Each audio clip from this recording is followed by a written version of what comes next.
Et bonjour à tous, bienvenue sur Radiosport, velowire.com pour le rendez-vous quotidien du Tour de France avec l'équipe Radiosport au complet ou presque qui sont sur la route. Thomas Vergoeven, Romarmand, je vérifie la fiche, oui, Christophe Pacaud, ils sont bien sur la route et ils sont bien presque à l'arrivée. Justin, bonjour Justin. Bonjour Fabrice, bonjour à tous.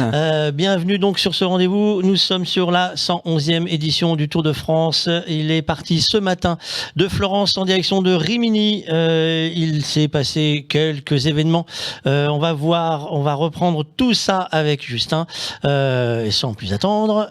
Hop, c'est le point course. Justin, combien de kilomètres avons déjà nous non, mais les coureurs distancés, partagés, perdus, abandonnés ou pas, on fait le point. Oui, donc on a fait 150 km depuis le départ de la course. Il reste 53,7 km exactement. Et à l'instant, le champion olympique Richard Carapaz vient de connaître un petit ennui mécanique. Il a changé de vélo. Alors depuis le départ, il s'en est passé des choses, forcément. Pas mal de coureurs ont pris l'échappée. Ils ont été en tout 7, voire même 9 à un moment donné en tête. Alors je vais pas tous les faire, mais actuellement, de ces 9 coureurs, il en reste 5. On retrouve donc à l'avant Jonas Abrahamsen, Valentin Madouas, Ryan Gibbons, Matej Mohoric et le dernier, je l'ai perdu. C'est Frank Brandenburg, bien sûr, de la DSM. Donc ces coureurs, ils ont déjà franchi 4 difficultés. Actuellement, le leader virtuel du classement de la montagne, c'est Jonas Abrahamsen, le Norvégien, juste devant Jon Izagirre et Valentin Madouas. Pour l'instant, ça c'est le classement provisoire. Derrière, on a donc le peloton qui s'est bien écrémé depuis le départ. Un peloton d'une environ quarantaine de coureurs, puisque depuis quelques kilomètres, les coéquipiers de Tadej Pogačar sont en train de rouler à l'avant. Et on a vu un gros écrémage de fait, avec notamment beaucoup de Français distancés. Lenny Martinez, David Gaudu, du côté des Français, Romain Grégoire, pour rester du côté des Français, Brian Cocard également, Paul Lapera, le champion de France, Nico Dens, Michael Matthews, également distancé, Magnus Cort Nielsen, Mathieu Van Der Poel, Mats Pedersen aussi. Bon bref, beaucoup de coureurs ont été distancés. Et parmi les coureurs distancés, parmi les premiers des coureurs distancés, on a Mark Cavendish dans la première difficulté du jour, qui pointe actuellement à 21 minutes de la tête de la course. On le disait tout à l'heure. Il faut qu'il reste aux environs des 30-35 minutes pour voire même 40 minutes pour être dans les délais. Donc a priori le missile de l'île de Man devrait pouvoir rejoindre l'arrivée dans les délais. Il est accompagné donc par 3 autres coéquipiers, Davide Ballerini, Cees Bol et Michael Morkov, ainsi que par Jonas Rickart de l'Alpecin de Koenig et 2 coureurs de la DSM, Fabio Jakobsen et Bram Walton. Voilà, donc c'est un peu pour vous dire ce qui s'est passé. Et on a également le sprint intermédiaire à Santa Sofia au kilomètre 86, remporté par Sandy Dujardin, qui était également dans l'échappée du jour. Il a donc pris 20 points et surtout la prime, puisque c'est important pour les équipes invitées, ce qui est le cas de la Total Energy, donc de l'équipe de Sandy Dujardin. La UNOX Mobilité, également équipe invitée, a pris la 2e place avec Jonas Abrahamsen. Voilà un peu ce qu'on pouvait dire depuis le début de l'étape. Ça s'est un peu calmé dans le peloton, on le voit, ce n'est plus la UAE qui roule. On voit la Ineos avec la Red Bull Bora Hansgrohe et le maillot bleu de la Visma Lease Bike, alors que les coureurs, en tout cas le peloton, viennent de rentrer dans la 5e côte de la journée, la côte de San Leo, classée en 2e catégorie. Alors pour ceux qui n'étaient pas là avant le début de cette émission, c'est-à-dire dans le début de l'après-midi, toute l'équipe est partie ce matin de Florence et a fait quelques rencontres, et on va faire nous la retransmission là maintenant de la rencontre avec David Lappartient.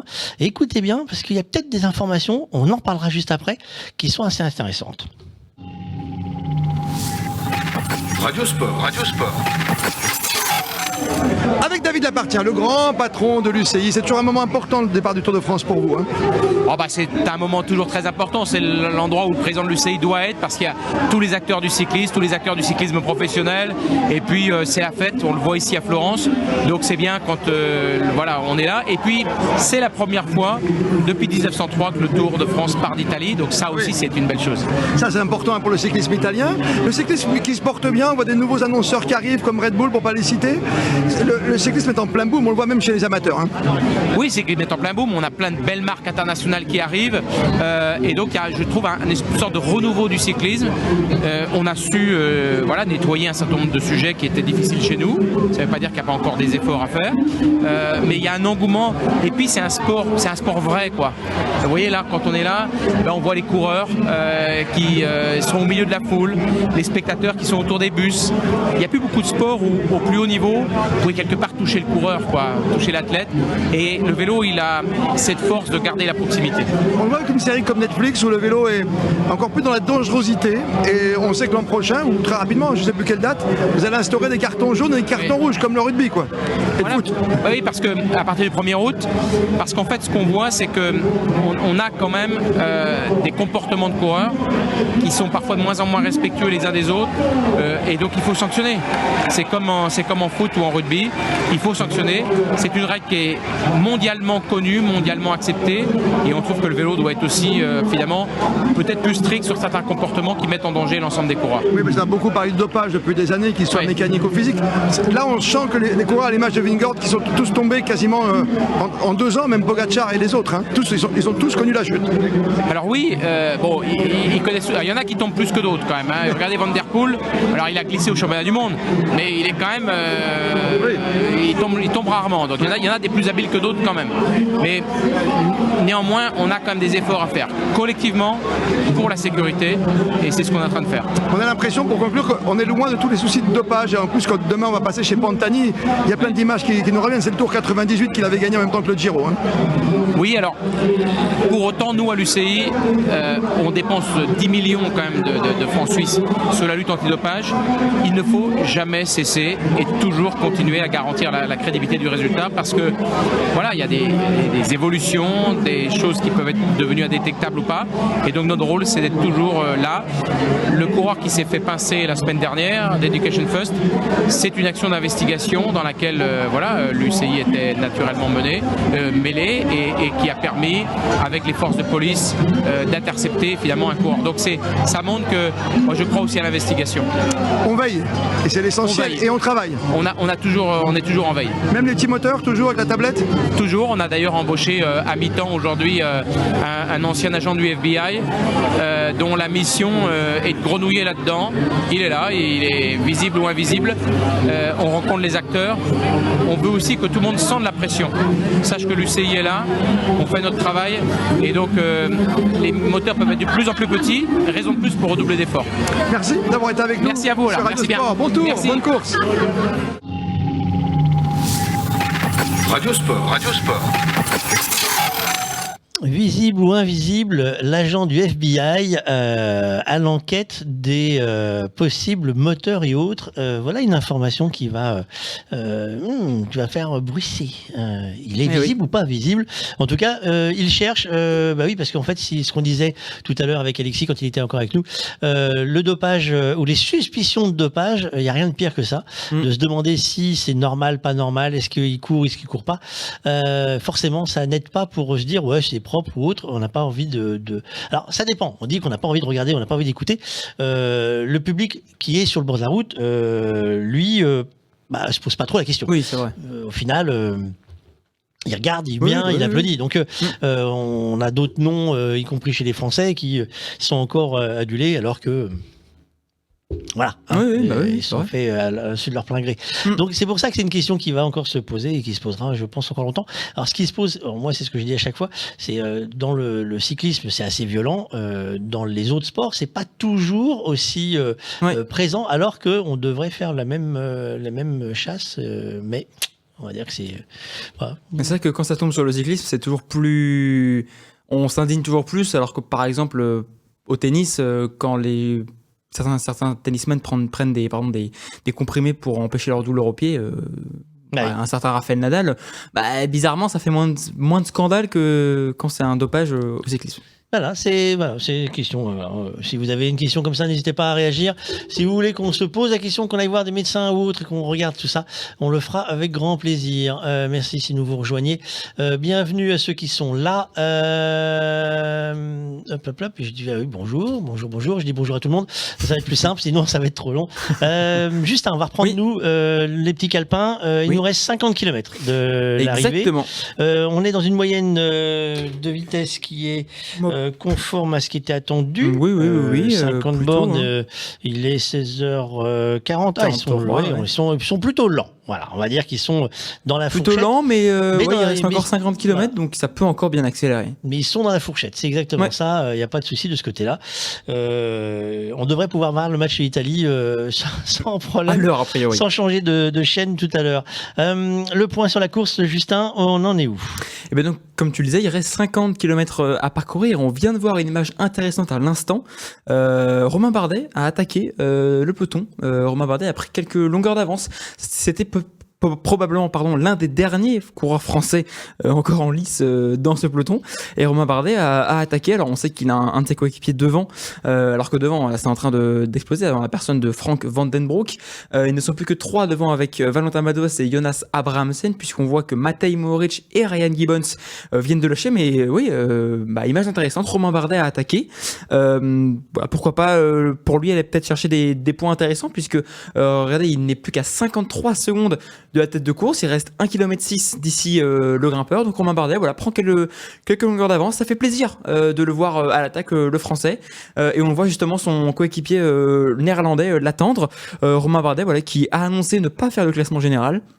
Et qui donc prend ses aises, se fait plaisir dès la première étape du Tour de France. Le peloton lui est à 1 minute et 20 secondes. On voit que ce n'est plus la UAE qui roule, mais c'est bien l'équipe de Jonas Vingegaard, la Visma Lease Bike.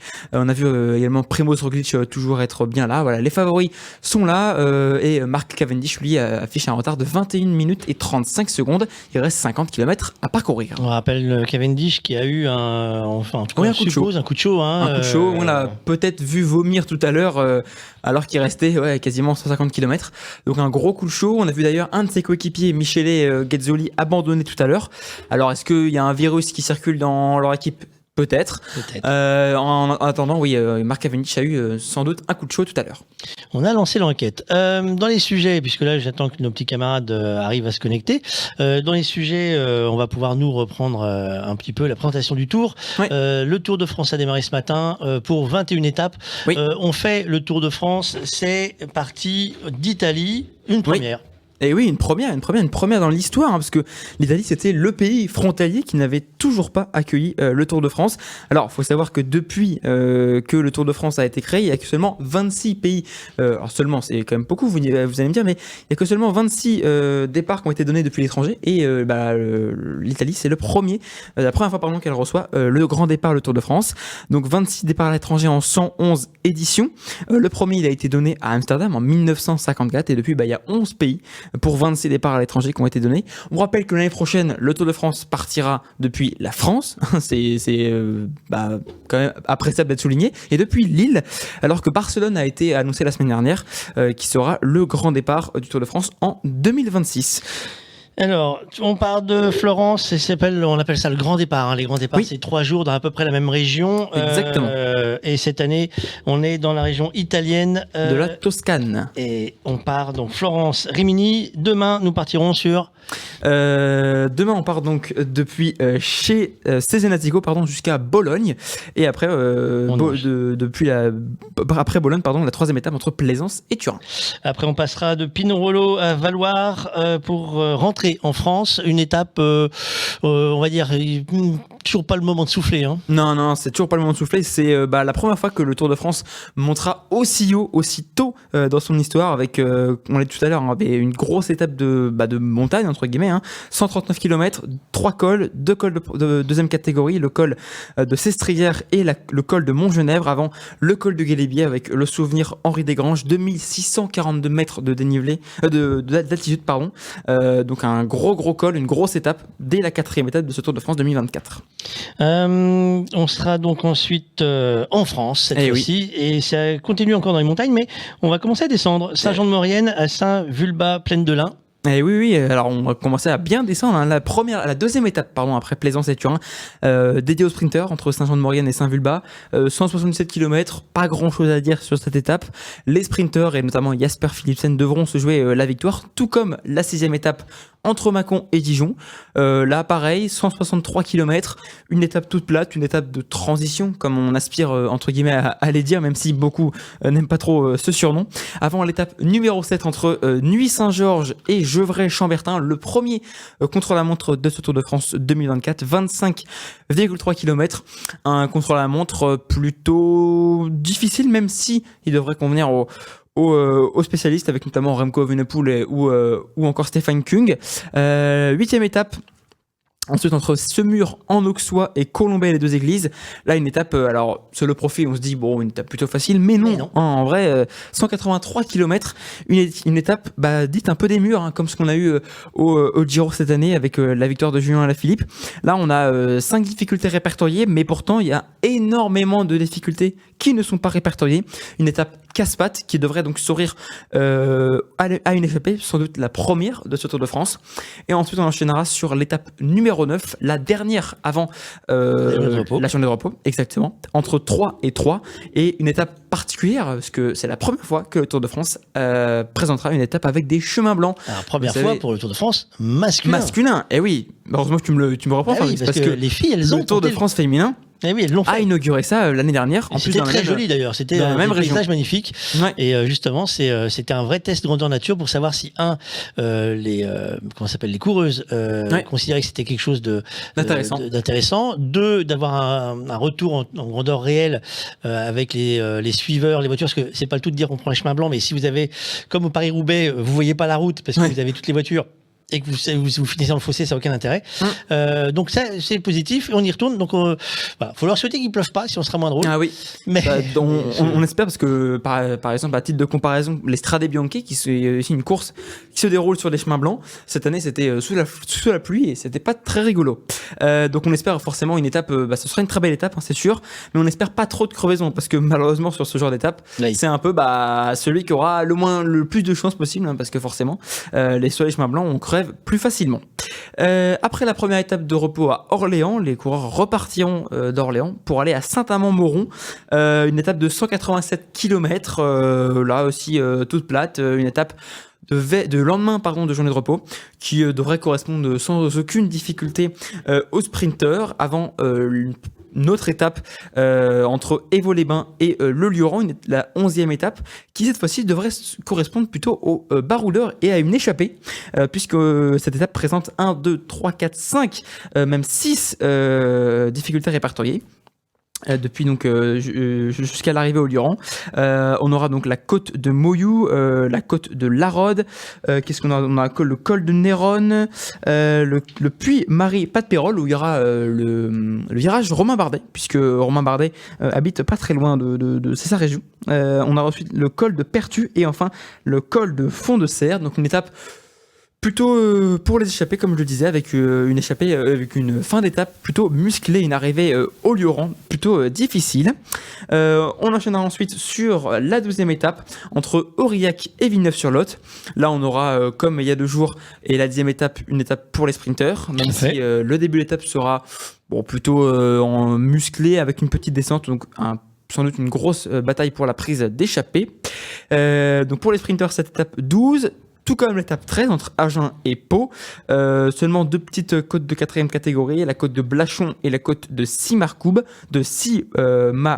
pardon, je vais y arriver, entre Agen et Pau, 165 km, la 13e étape donc pour les sprinteurs, et là, la 14e étape, on rentre dans le vif du sujet de ce Tour de France 2024, une vraie étape de montagne. Alors une vraie étape, on a quand même eu la 4e étape avec l'arrivée à Valloire, mais là ça ne rigole plus du tout, parce qu'on a un enchaînement col du Tourmalet en hors catégorie, Ourquette dans 6 ans, deuxième catégorie. Et enfin, l'arrivée à Saint-Lary-Soulan, Plat-d'Adet, 151 km, classé en hors catégorie également cette dernière ascension, 10 km à 8% de moyenne.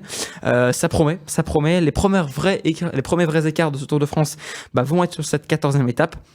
À noter également que Bruno Armirail, champion de France du contre-la-montre, est un gars du coin, l'Occitan, donc ce sera son étape locale. La 15e étape entre Loudanvielle et le plateau de Baye. Feu d'artifice. On en parlait tout à l'heure évidemment, c'est l'étape du 14 juillet, le dimanche 14 juillet.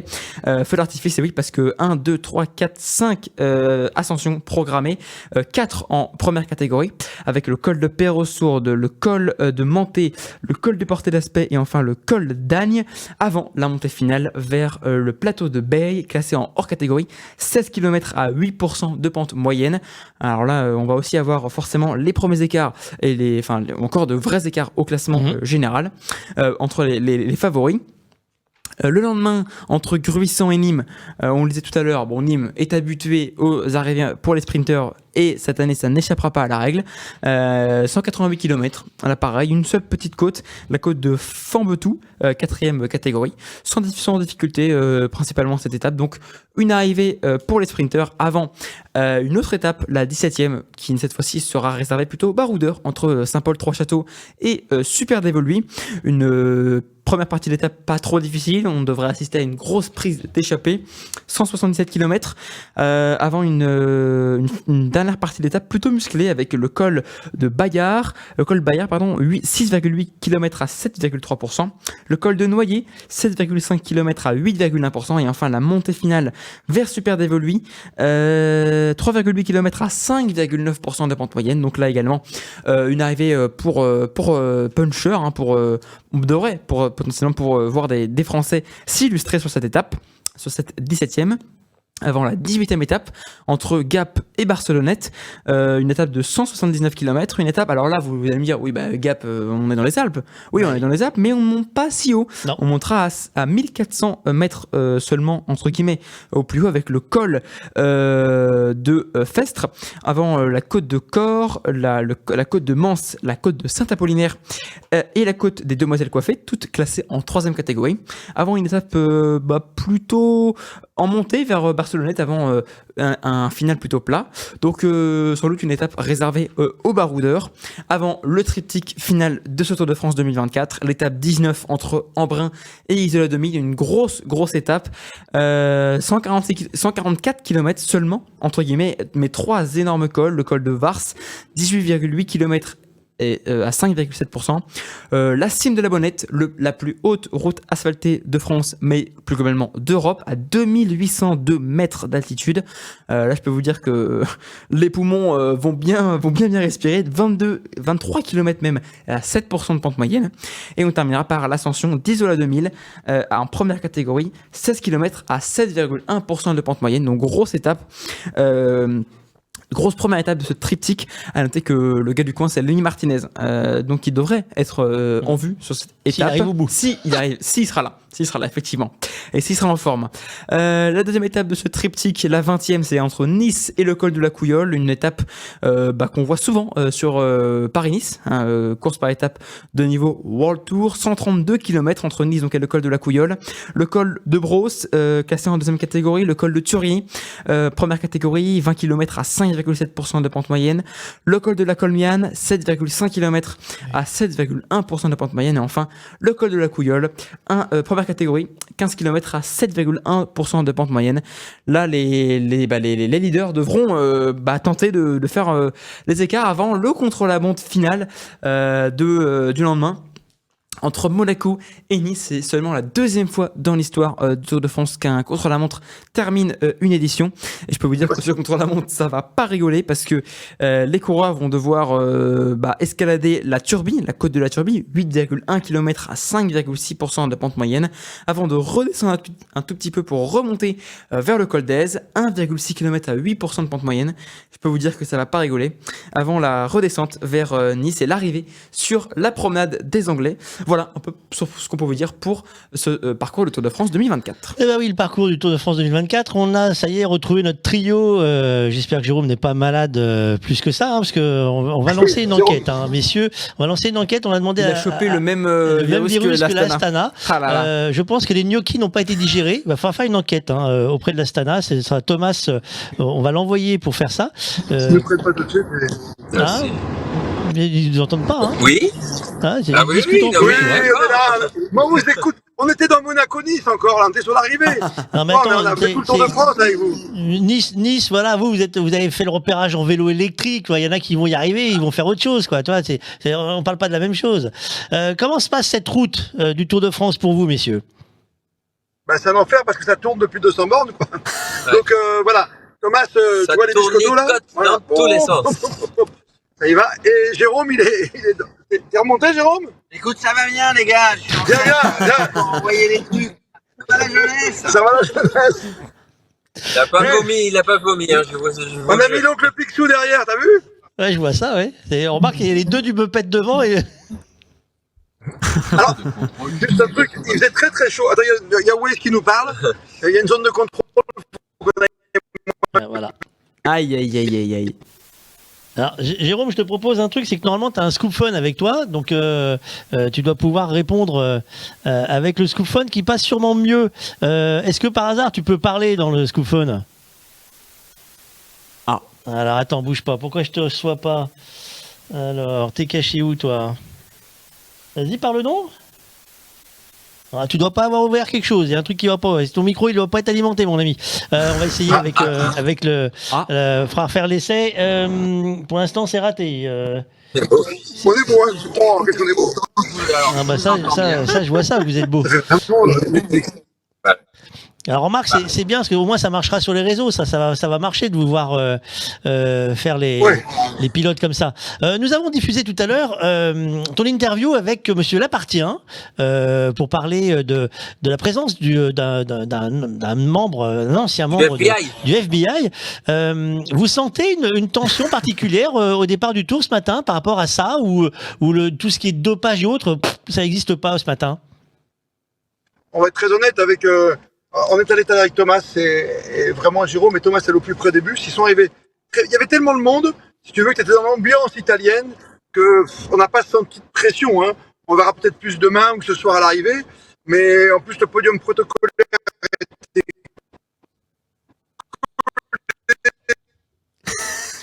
Eh oui, nous ça nous fait rire, mais ça nous fait pas le temps. Alors, on va essayer de voir si la zone nous passe mieux tout à l'heure, parce qu'en fait, dès qu'ils commencent à parler sérieusement, les garçons, ils nous font l'imitation de sa coupe. Hein. On passe la flamme rouge. La flamme rouge. La flamme rouge. La flamme rouge. Alors, est-ce qu'elle est au moins 1 kilomètre? J'aimerais que vous. Je n'ai pas mesuré, mais a priori, oui. Alors, ça sera une des missions qu'on va donner. C'est une mission qu'on va donner à Jérôme à ce moment-là, pendant le Tour de France. C'est d'aller nous trouver la personne qui va placer la flamme rouge, parce qu'il faut qu'elle soit exactement au kilomètre. Et donc, il faudra qu'on voit si ils font le boulot avec un mètre, un décamètre, un GPS, qu'on sache comment ça marche, ces fameuses coulisses sur le Tour de France. Nous, on va reprendre, là, le temps qu'on arrive à avoir un réseau un peu mieux pour vous entendre correctement. Justin, on va reprendre la route de la course. Il y a eu du rapprochement, mais ça oscille. Le peloton n'a pas encore bouffé tout le monde. Non. On en est où? Effectivement, le peloton n'a pas encore mangé tout le monde parce que devant, ça résiste et on a même vu, je l'ai dit tout à l'heure, mais Romain Bardet est parti devant le peloton, il a rejoint l'échappée grâce à son coéquipier néerlandais Frank Vandenbroucks et ils ne sont plus que 3 devant avec l'autre français Valentin Madouas, Romain Bardet donc et Frank Vandenbroucks qui comptent environ 1 minute 30 d'avance sur le peloton emmené par Levisma Leasebike avec actuellement Jan Tratnik qui roule en tête. On a aussi vu également Ben Healy, l'Irlandais, on en parlait tout à l'heure, qui pouvait être un prétendant à la victoire de cette étape, qui a aussi pris quelques longueurs d'avance sur le peloton, mais ça a l'air d'être un peu moins fructueux que Romain Bardet, puisqu'il plafonne actuellement à 1 minute et 20 secondes des 3 hommes de tête. Les 3 hommes de tête qui sont actuellement à 1,7 km du sommet de la 1, 2, 3, 4, 5, 6e, non 5e pardon, côte répertoriée aujourd'hui, la côte de San Leo, 4,6 km à 7,7% de pente moyenne, donc ça rigole pas, hein. On va enchaîner ensuite avec la côte de Montemaggio et la côte de San Marino, 40 km à parcourir, et donc on signale également que Mark Cavendish est pointé à 22 minutes et 20 secondes de la tête de course. Il devrait a priori rentrer dans les délais si tout va bien pour le missile de l'île de Man. En tout cas, il n'a pas abandonné, contrairement à son coéquipier Michele Gazzoli, qui a lui abandonné surprise pour oui, l'abandon, on ne s'attendait pas forcément à ce qu'il abandonne. On pensait peut-être que ce serait Mark Cavendish, mais on l'a vu tout à l'heure et on ne s'attendait pas à ce que ce soit lui, mais on a bien le premier abandon de ce Tour de France. Alors, on a bien le premier abandon du Tour de France. Qu'est-ce qu'on peut dire pour l'instant? S'il nous reste quoi, 40 km? Oui. Ces 40 km, c'est comment? Dis-moi tout. Ça monte, ça descend? Oui, ça monte. Et on peut dire que Valentin Madouas, a priori, ne restera pas dans l'échappée. L'ancien champion de France qui a perdu son titre récemment au profit de Paul Lapera, vient d'être décramponné par le duo de la DSM, Romain Bardet, qui doit se sentir très fort. Romain Bardet, qui était encore dans le groupe de favoris et qui, là, actuellement, s'envole avec son coéquipier. Donc, pour te répondre, Fabrice, les 40 derniers kilomètres sont plutôt montagneux, hein, effectivement, parce que là les coureurs vont arriver donc au sommet de la côte de San Leo, comme je l'ai dit. Il reste donc 2 côtes répertoriées, donc là on va descendre après le sommet, mais on va tout de suite remonter ensuite pour la côte de Montemaggio, 4,2 km à 6,6% de pente moyenne, classée en 3e catégorie, et on va également redescendre encore une fois avant de remonter pour la côte de San Marino, 7,1 km à 4,8% de pente moyenne. Ce sera la dernière difficulté du jour, mais qui est placé plutôt loin de cette arrivée aujourd'hui à Rimini, à environ 26 km. Donc, a priori, pas forcément de gros écarts, à moins que Jonas Vingegaard et Tadej Pogačar se mettent la malle, se fassent la malle dans la dernière difficulté. Mais Tadej Pogačar ne met plus ses hommes à rouler. On vient de voir d'ailleurs Juan Ayuso qui a roulé tout à l'heure être distancé, le dossard numéro 13. Donc peut-être que ça peut faire pétard mouillé cette histoire. En tout cas, 1 minute 37, Ben Illy qui se rapproche à 1 minute des hommes de tête. Pour l'instant, ça ne bouge pas trop. On va voir dans les 2 prochaines ascensions. Mais pour l'instant, ça ne bouge pas trop dans le groupe des favoris. La ligne d'arrivée et il y a un grand, si je me trompe pas, il y a un grand virage sur le dernier kilomètre. Oui, les derniers kilomètres le dernier kilomètre est plutôt très sinueux. C'est rock'n'roll, hein. On a un premier rond-point on est à combien cette fois-ci le rond-point? On est à quoi? La flamme rouge est pile poil dans le virage, hein. C'est un demi-tour, complètement demi-tour. C'est-à-dire que le dernier kilomètre après c'est une ligne droite. Donc voilà, c'est effectivement pour ça qu'on parlait de sprinter. À voir, à suivre. On verra. Alors on a vu que pas mal de sprinters avaient été distancés, Jasper Philipsen, les principaux, mais Wout van Aert est toujours là. J'ai pas fait attention si Mats Pedersen a été distancé. Non, il est rentré, mais je crois qu'il est encore dans le peloton. Donc voilà, ça peut se jouer au sprint cette histoire. En attendant, Romain Bardet est toujours en tête. Il devrait peut-être prendre les points au sommet de cette côte, sauf si non, il va peut-être les laisser à son coéquipier. En même temps, il y a que 2 points et 1 point. Donc là, je pense que l'objectif pour Romain Bardet, c'est tout simplement de gagner cette étape. Hein. Il s'est échappé tout à l'heure, donc il a rejoint son coéquipier en tête et là il roule avec lui. C'est sûr que c'est toujours mieux d'avoir un coéquipier en tête parce qu'au moins on se pose pas la question de rouler ou pas rouler. Là on est sûr de moins que ce coéquipier va bien collaborer avec nous, donc Romain Bardet qui possède 1 minute et 41 secondes d'avance sur le peloton. Ben Illy lui va passer avec un peu moins d'1 minute de retard sur les 2 hommes de tête. Alors, nous, on va continuer à garder l'œil sur nos camarades qui arrivent en zone d'arrivée. On va continuer à vous raconter ce qui se passe. On va garder la main, nous, Justin. Oui. Effectivement, il y a moins d'action pour l'instant sur cette partie-là du parcours. On va reprendre le maillot blanc. Aujourd'hui, on en a parlé tout à l'heure, mais on va refaire un point. Difficile d'imaginer que ce soit Pogačar, puisque cette année, il est plus dans les critères d'âge pour aller le taper. Eh oui. Alors, qui pourrait-on avoir? Oui, parce que les critères d'âge, hein, c'est 25 ans maximum. Alors, il y a une règle où en fait, c'est dans l'année de vos 25 ans. Donc, si vous n'avez pas encore 25 ans, ou alors si vous venez juste d'avoir 25 ans, je crois que ça fonctionne. Alors tout à l'heure on a parlé donc des favoris, on a bien sûr cité Remco Evenepoel qui nous paraissait le grand favori pour ce maillot blanc, et on a également cité Carlos Rodriguez, l'espagnol et leader désigné de la Ineos Grenadiers, ou encore Matteo Jorgensen, l'américain de la Visma Lease qui sera donc le dernier équipier en montagne pour Jonas Vingegaard. Mais on a également Juan Ayuso. Alors Juan Ayuso ne portera sans doute pas le maillot blanc à la fin de cette étape puisqu'il a été distancé tout à l'heure. Donc voilà, on pourrait s'attendre. Et d'ailleurs, là, on a qui en position de maillot blanc pour l'instant? Pour l'instant, en tête de la course, ça c'est sûr que non. Mais dans le peloton, il y a du monde, hein, comme je dis. Il y a Remco Evenepoel, il y a Matteo Jorgensen, il y a encore Carlos Rodriguez. Donc il y a encore du monde. À vérifier, peut-être que Ben Illy est éligible à ce maillot blanc. Je vais aller regarder ça tout de suite.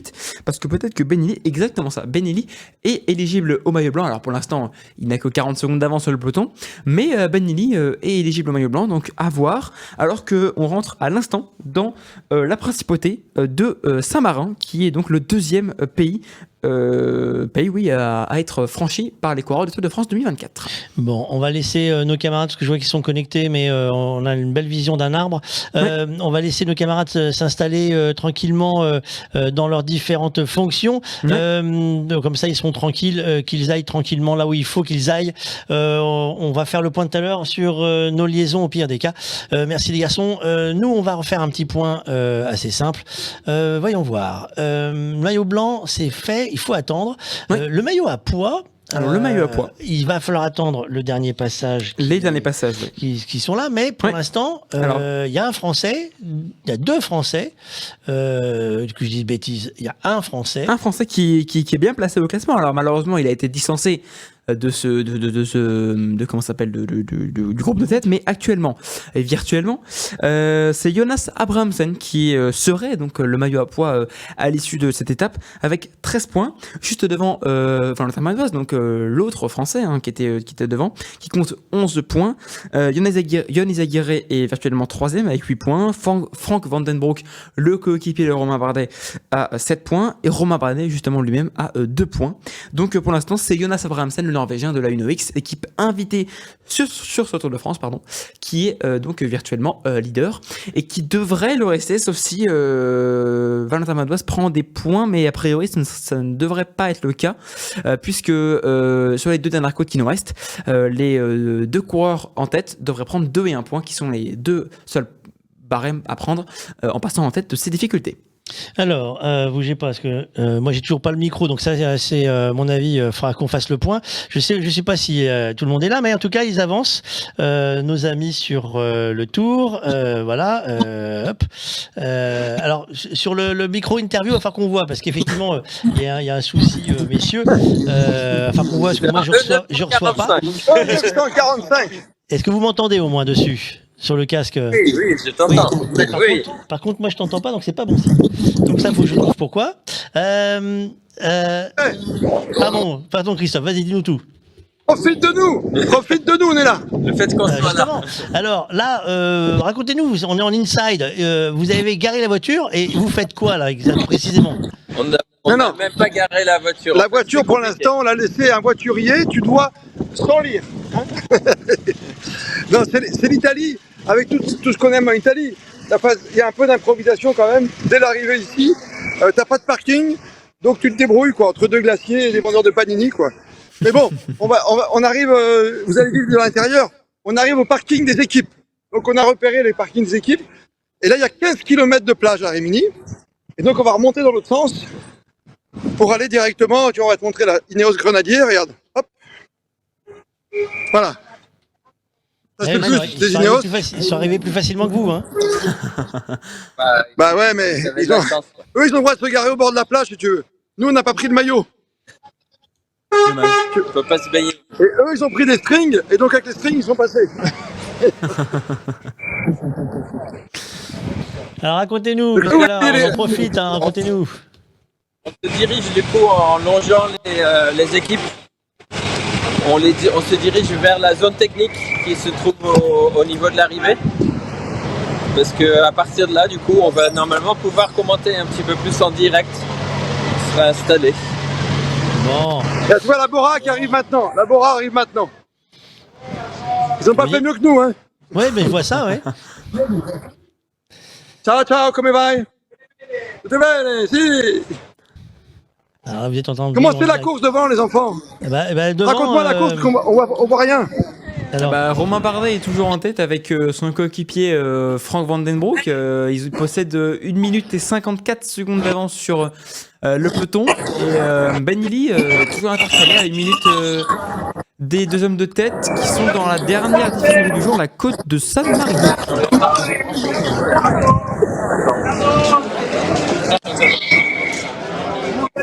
on se rapproche du public, hein, ça se voit. Hein. Il y a du monde hein, sur la ligne d'arrivée forcément. Pardon. C'est gratuit.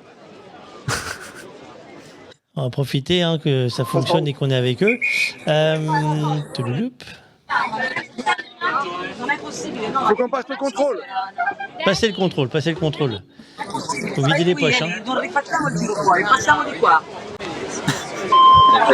Le contrôle en direct. Vas-y, raconte. Ah bah là, du coup, effectivement, il y a le contrôle des bagages, on va dire ça comme ça. Et effectivement, il faut montrer que... Vous vivez vraiment le direct, hein, Bonjour, messieurs.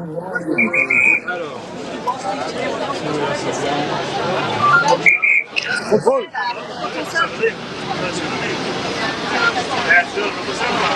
Super, merci. C'est bon. Vous mettez un machin? Hein? Non, c'est bon. Vous mettez pas un truc? C'est sûr. Ah. Grazie. Une belle vision là, c'est beau. On va les laisser s'installer, Justin. On va regarder nous pendant ce temps-là ce qui se passe sur la course. Ouais. Comme ça, on va couper le son pour l'instant. Justin, donc là devant, on se rapproche. On est à 30 km maintenant de la ligne d'arrivée. Oui, effectivement. Alors, je vous ai dit une bêtise tout à l'heure. Hein. Je vous disais qu'il restait 2 difficultés. Alors non, il n'en reste plus qu'une, hein, puisque les coureurs ont passé la côte de Montemaggio. Donc, bah voilà, Romain Bardet a laissé les points à son coéquipier Frank Vandenbroek. Et ils sont actuellement dans la dernière déjà difficulté de la journée, la côte de San Marino. A priori, bon bah ça risque de faire un peu pétard mouillé cette histoire, puisque derrière les Visma Lease Bike roulent mais sans trop vraiment rouler. Alors on a un peu la réponse, hein, parce que sans doute ils veulent faire gagner Wout van Aert, qui est toujours là hein, avec eux. Donc devant on a toujours Romain Bardet avec son coéquipier Frank Vandenbroek qui sont à 2 minutes d'avance sur le peloton. Peloton qui donc perd un peu d'unité, mais pas trop. Et Ben Illy est toujours en chasse-patate entre les deux groupes, à 1 minute pile entre le peloton et les hommes de tête, hein, le pauvre, ça va pas être très amusant pour lui, hein, être en chasse-patate entre les deux. Et donc les hommes de tête sont à 5 km du sommet. Et on voit que là c'est comment il s'appelle, c'est Bert Lehmann qui est en train de Wilco Kelderman, pardon, je ne l'avais pas reconnu, Wilco Kelderman qui roule en tête du peloton, et on voit donc bien le train pour la Visma Lease Bike, Wilco Kelderman, Mathieu Jorgensen, Jan Tratnik, Jonas Vingegaard et Wout van Aert. Donc voilà, les Visma Lease Bike vont sans doute jouer la carte Wout van Aert aujourd'hui, alors que juste derrière eux les Ineos Grenadiers sont très bien placés, et ils sont encore nombreux, hein, de ce que je vois, les Ineos Grenadiers. Mark Cavendish lui pointe à 25 minutes de la tête de la course. 25 minutes. Ouais, là-bas, viens, on va là-bas. Et là, on laisse nos camarades toujours accéder à la zone technique. Cette fois-ci, ils passent au milieu des véhicules techniques de radio et télévision. Il y a du monde, Christophe, sur une arrivée. Tu connais toi, les grands départs. Il y a du monde aujourd'hui sur le tour en Italie. Énormément de monde. Beaucoup de monde. Attention là, parce qu'on est sous le podium, tu vois. Plutôt de portions planes en direction de Rimini avec 2 minutes d'avance au sommaire. Romain Bardet peut y croire éventuellement. E staremo a vedere cosa accadrà in questi ultimi 30 km. Ça commente en italien. Là, c'est la zone d'interview. Et regarde, t'as les bus qui arrivent. Là, t'as le Movistar.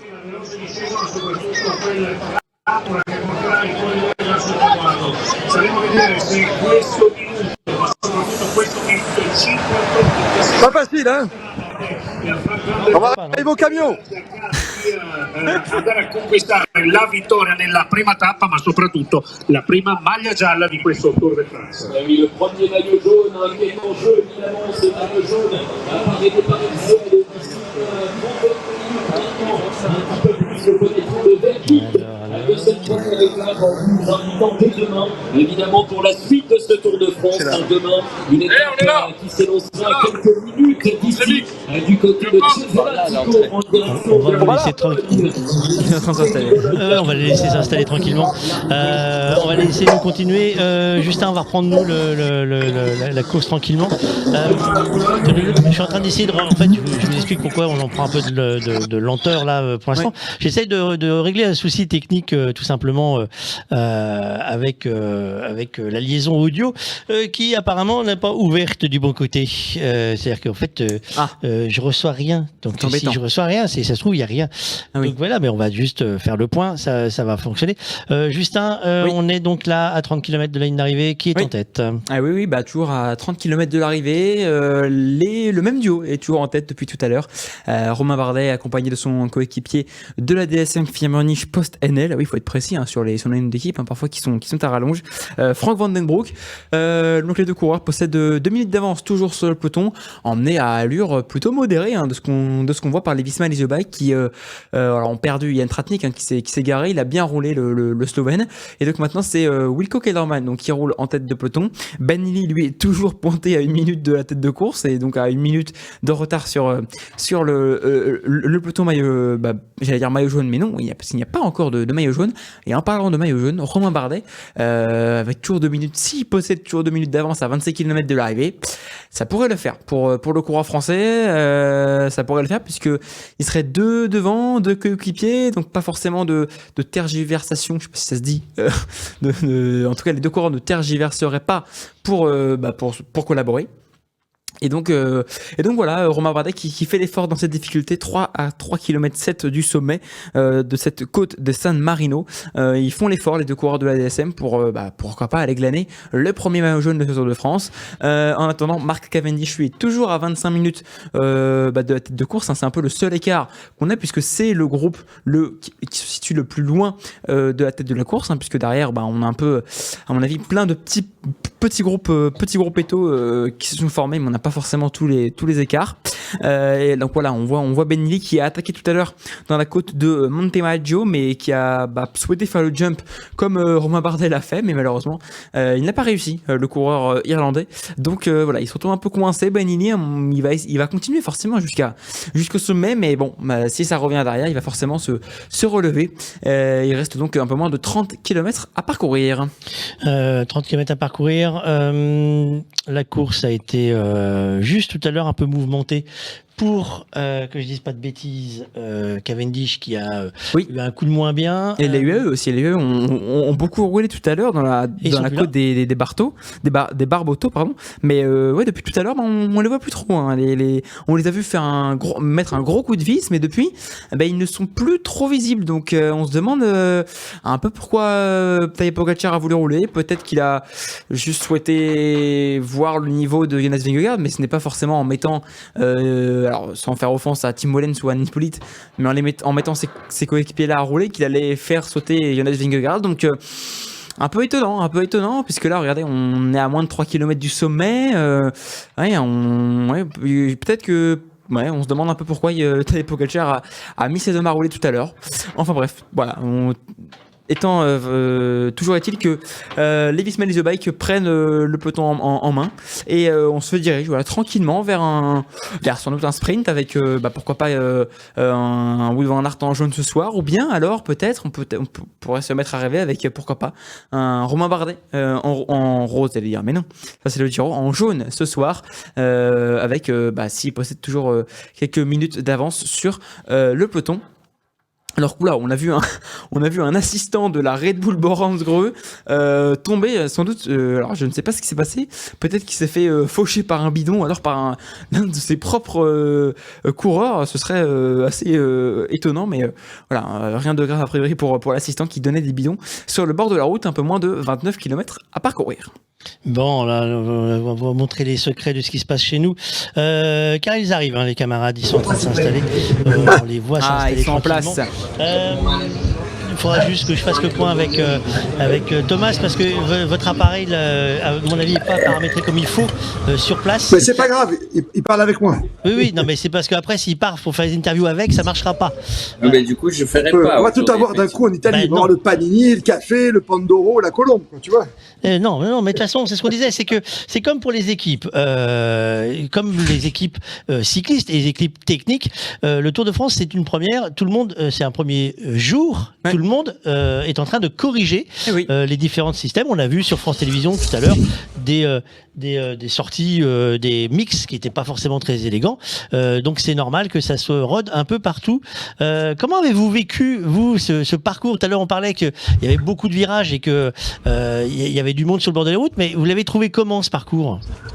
Oh, superbe, non, Thomas? Oui, parce c'est que ça super. tourne de tous les côtés, tu vois. En fait, c'est un super parcours. Les 7 côtes, ça laisse aucun temps mort, en fait, clairement. Et du coup, effectivement, l'inconvénient, c'est que ça tournicote, mais vraiment dans tous les sens. Et donc ça, effectivement, on le sent. Mais bon, après, on fait avec. Hein. Bah, surtout Jérôme. Je pense qu'il se repose encore dans la voiture, non? Oui, mais je pense que les coureurs aussi, ils doivent bien le sentir à un moment. Il a fait une Cavendish, alors vous voulez dire? Ouais, ça vomit un peu, quoi. Non, il a pas vomi. Mais je vais te dire, ce qui est fou, c'est qu'au départ, il y avait une chaleur, mais depuis ce matin, on était sur place très très tôt, tu l'imagines, pour la première, vous avez pu vivre. Hein. Je pense qu'on n'a pas eu l'occasion, nous, de pouvoir entendre Radio Sport comme on le souhaitait, mais je pense que tu as pu diffuser, par exemple, ce qu'on a pu ce matin enregistrer au village départ, hein, notamment tu parlais du président David Lapartien. Tu as vu, on a même fait Monseigneur le prince souverain, le prince Albert, en bras de chemise, quoi. Hein, il faisait 35 degrés, et là je vois que Madois s'en bave derrière, tiens. Là, ça fait mal pour les Français, heureusement qu'il y a du Bardet. Mais c'était très difficile. Tu savais qu'il y avait 7 côtelettes pour une première. Et le Tour de France, de toute façon, les premiers jours, on le sait, c'est très difficile. Et demain, ça va être quelque chose avec Imola, mais on en parlera bien sûr après l'arrivée, puisqu'il reste 27 km. Bon, dans les questions du jour, nous on a fait beaucoup de choses, hein, parce que je sais pas si vous avez vu, on a eu une surprise en début d'étape. Nous avons eu le passage d'Alexis qui nous a rejoint, Alexis qui a commenté. Qui Alexis? Oui, on l'a vu. Sandrine Alexis, la comique, qui a commenté le Tour de France avec Radio Cyclotour pendant plusieurs années, qui nous a lâché pendant. Il était pas bon. Il était pas bon. Il était ailleurs. Pendant la Coupe du Monde de rugby, qui nous a lâché lamentablement. Et toi, tu le reprends. Eh ben bravo. Eh ben non, il nous a fait la surprise de passer. Il était dispo. Il a dit si vous voulez, je peux venir discuter avec vous. Et comme on n'arrivait pas à vous joindre, j'ai dit bah ça tombe bien. Donc il nous a aidé à tenir le temps, ce qui fait qu'au lieu de passer de la musique, on a fait quasiment l'intégrale depuis tout à l'heure. Donc Thomas, sur ton site, tu as eu de l'intégrale pendant toute l'après-midi. Écoute, vous êtes au moins meilleur que lui. Bon, ça va pas être difficile. Hein. Bah non, ça va pas être difficile. Ouais, vous êtes sur place, c'est quand même beaucoup plus facile. Regarde ce qui se passe avec cette attaque, parce que c'est très bien ce que fait Bardet quand même. On rappelle que c'est son dernier Tour de France, barreau d'honneur. Si d'entrée pour en claquer une, t'imagines le jaune? Ce serait formidable hein, pour ce garçon qui a fait des podiums. Et surtout, ce qu'il faut pas oublier, c'est que ça serait la première victoire française sur ce Tour de France. Première, peut-être pas dernière, mais il faut quand même oublier que l'an dernier, on en a fait qu'une. L'année d'avant aussi. Exactement. Avec la porte, dans l'année, c'est la fée. Exactement. Donc du coup, si là, comme c'est beau, son marin. Regarde comme c'est beau, son marin. Voilà. Oui, mais les gens, ils ne le voient pas. Hein. Non, Nous, on ne le voit pas. Merci Thomas. Ah, vous voyez pas? Merci Thomas de le préciser. C'est que, voilà. Non, mais je parlais de nous, on voit regarde tout le comme c'est bazar, beau. voilà. C'est ça. On voit tout le bazar. Tu comprends pas mes mots. Ah. On a un problème de traduction italienne. Ah, vous voyez. Guarda come è bello. Regarde comme c'est beau. D'ailleurs, on remercie Orange de l'assistance sur les lignes. Henri, viens dire bonjour. D'ailleurs, tiens, parce que sans toi, on serait rien. Henri, c'est quand même le grand maître de. Voilà. Grâce à qui, en fait, vous voyez le Tour de France à la télé, vous écoutez le Tour de France à la radio. Les chevilles, en fait, tout ce que vous connaissez du Tour de France, c'est un peu grâce à Henri. Parce que si Henri n'était pas là, il n'y aurait pas de connectique. Hein. Maintenant que vous êtes sur place, plus ces transmissions entre les motos, les hélicos et la ligne d'arrivée, sans quoi les caméramans ne pourraient pas. Et presque chute. Chute, Non, il n'y avait pas de chute, mais presque. Et donc, comme vous êtes à côté de lui, vous pouvez lui dire qu'on prend rendez-vous pour sur la longueur pour qu'il nous explique le dispositif Orange sur le Tour de France, qui est un dispositif qui n'est pas anodin. On le fera tranquillement quand il sera revenu en France. On sait que les parties étrangères sont plus compliquées à gérer. On l'a vu avec les relais de liaison. On a fait le tour tout à l'heure, avant qu'on vous perde. On parlait du maillot blanc, parce que Pogacar, cette année, n'aura pas le maillot blanc. Il peut plus l'avoir, puisqu'il est trop vieux. C'est Jérôme Armand qui a le maillot blanc. Signé de Pogacar. Cette année, donc tout à l'heure, on a déjà donné, nous, les petites piécettes sur les victoires possibles du Tour. De ce que vous savez, de ce que vous voyez, vous, depuis ce matin, vous êtes déjà tous orientés sur Pogacar, quoi qu'il arrive? Non, mais c'est le favori logique, Pogacar. En plus, tu te rends compte, depuis 98, personne n'a réussi le Giro. Donc, ça, c'est le Giro Tour de France. Donc, il a ça dans la tête. C'est un compétiteur hors norme. Il a la meilleure équipe du moment. Même si du côté de la Visma, ils ont serré les boulons, ils ont rappelé. Dis-moi, ils ont fait en sorte qu'il y ait quand même du monde, parce qu'ils ont bien eu du mal. Tu reviens, après t'as la Bora, tu vois, avec le nouveau sponsor Red Bull, avec Boss, avec Roglic, ok. Evenepoel, on l'a vu sur le Dauphiné, il est un peu lourd peut-être pour la montagne. Non, la logique, franchement, la logique, c'est Pogacar sur sa forme, malgré le Covid, il y a une dizaine de jours, il y a une semaine. Oui, bien sûr, mais je pense qu'il s'en est quand même remis, puisqu'il s'est présenté au départ, il a dit que ce n'était pas un problème, donc voilà, en toute logique, il s'en est remis. Maintenant, on parlait de maillot blanc tout à l'heure, peut-être qu'Evenepoel, il peut quand même viser le maillot blanc. Oui, bien sûr, voilà, pour une première, parce que Pogacar, il l'a eu tellement de fois, ce maillot blanc. Oui. On rappelle quand même que Pogacar, c'est 2 victoires sur le Tour et 2 deuxièmes places, c'est pas n'importe quoi. Et 4 maillots blancs, donc c'est, voilà. Tu vois, c'est, voilà. Mais non, mais Pogacar, avec son envie, avec cette équipe, honnêtement, ça peut pas lui échapper. La seule inconnue, dans l'absolu, c'est Vingegaard. Enfin, Vingegaard, tu l'appelles comme tu veux, mais comme tu veux. La chute du 4 avril, tu peux pas l'oublier, ce qu'il a eu. Tu sais pas trop ce qu'il a fait. Ils sont montés à Tignes, l'entraînement et autres. Il a d'abord commencé son entraînement chez lui au Danemark. Bon, ça c'était du tranquille et tout ça. Il fallait vraiment reprendre. Après, je sais pas si vous avez eu l'occasion de passer l'extrait de Vingegaard qu'on avait récupéré. Clairement, ce qu'il a expliqué là-dedans, c'est que il a beaucoup douté sur le fait de pouvoir prendre le départ du Tour de France. Des jours, il disait ça va être possible. Des jours, il disait je pense pas. Là, clairement, il est au départ du Tour de France. Il dit que rien que ça, c'est une victoire. Donc voilà, est-ce qu'il va viser beaucoup plus derrière? Ça, c'est la grande question. Et je pense que ça va beaucoup dépendre de comment ça se développe par rapport à sa forme, etc. quoi. Et on va déjà voir aujourd'hui, parce que tu vois, là, ils sont à la chasse. Une 23, tout le monde veut la victoire. C'est le Tour de France. Faut jamais l'oublier. Conditions particulières, 35 degrés au départ. Il a fait très chaud. Tu as vu Astana, il y aura un petit virus qui se balade. Je sais pas si c'est le Covid ou c'est. Je pense pas qu'avec des spaghettis, des panini, tu aies fait une intoxication alimentaire. Fabrice, il voudrait que j'y aille pour récupérer ce virus, en fait. Ouais, c'est ça. Logique. En tout cas, moi, je suis fier de ce que fait Bardet, parce que voilà, on a une petite tendresse quand même pour. Parce évidemment, on est français, et que ça fait 2 ans que quand on a une victoire, on est heureux. Non, mais bon. Vous avez entendu, lui, c'est un vrai néerlandais, quoi. Lui, c'est Verstappen, donc il s'en fiche, il gagne tous les grands prix. Mais voilà, de voir Bardet devant, c'est un coureur quand même qui est juste phénoménal. Moi, c'est un des rares coureurs qui m'impressionne. Il y en a beaucoup, mais moi, je l'ai vu compter ses grains de riz quand il mange le matin, tu vois. Il va pas prendre une biscotte en plus, il va pas prendre une glace comme nous hier soir, tu vois. S'il prend une glace, c'est une demi-boule. Nous, on prend 2 boules, et lui, il va prendre une demi-boule. Tu vois ce que je veux dire? Et encore du sorbet.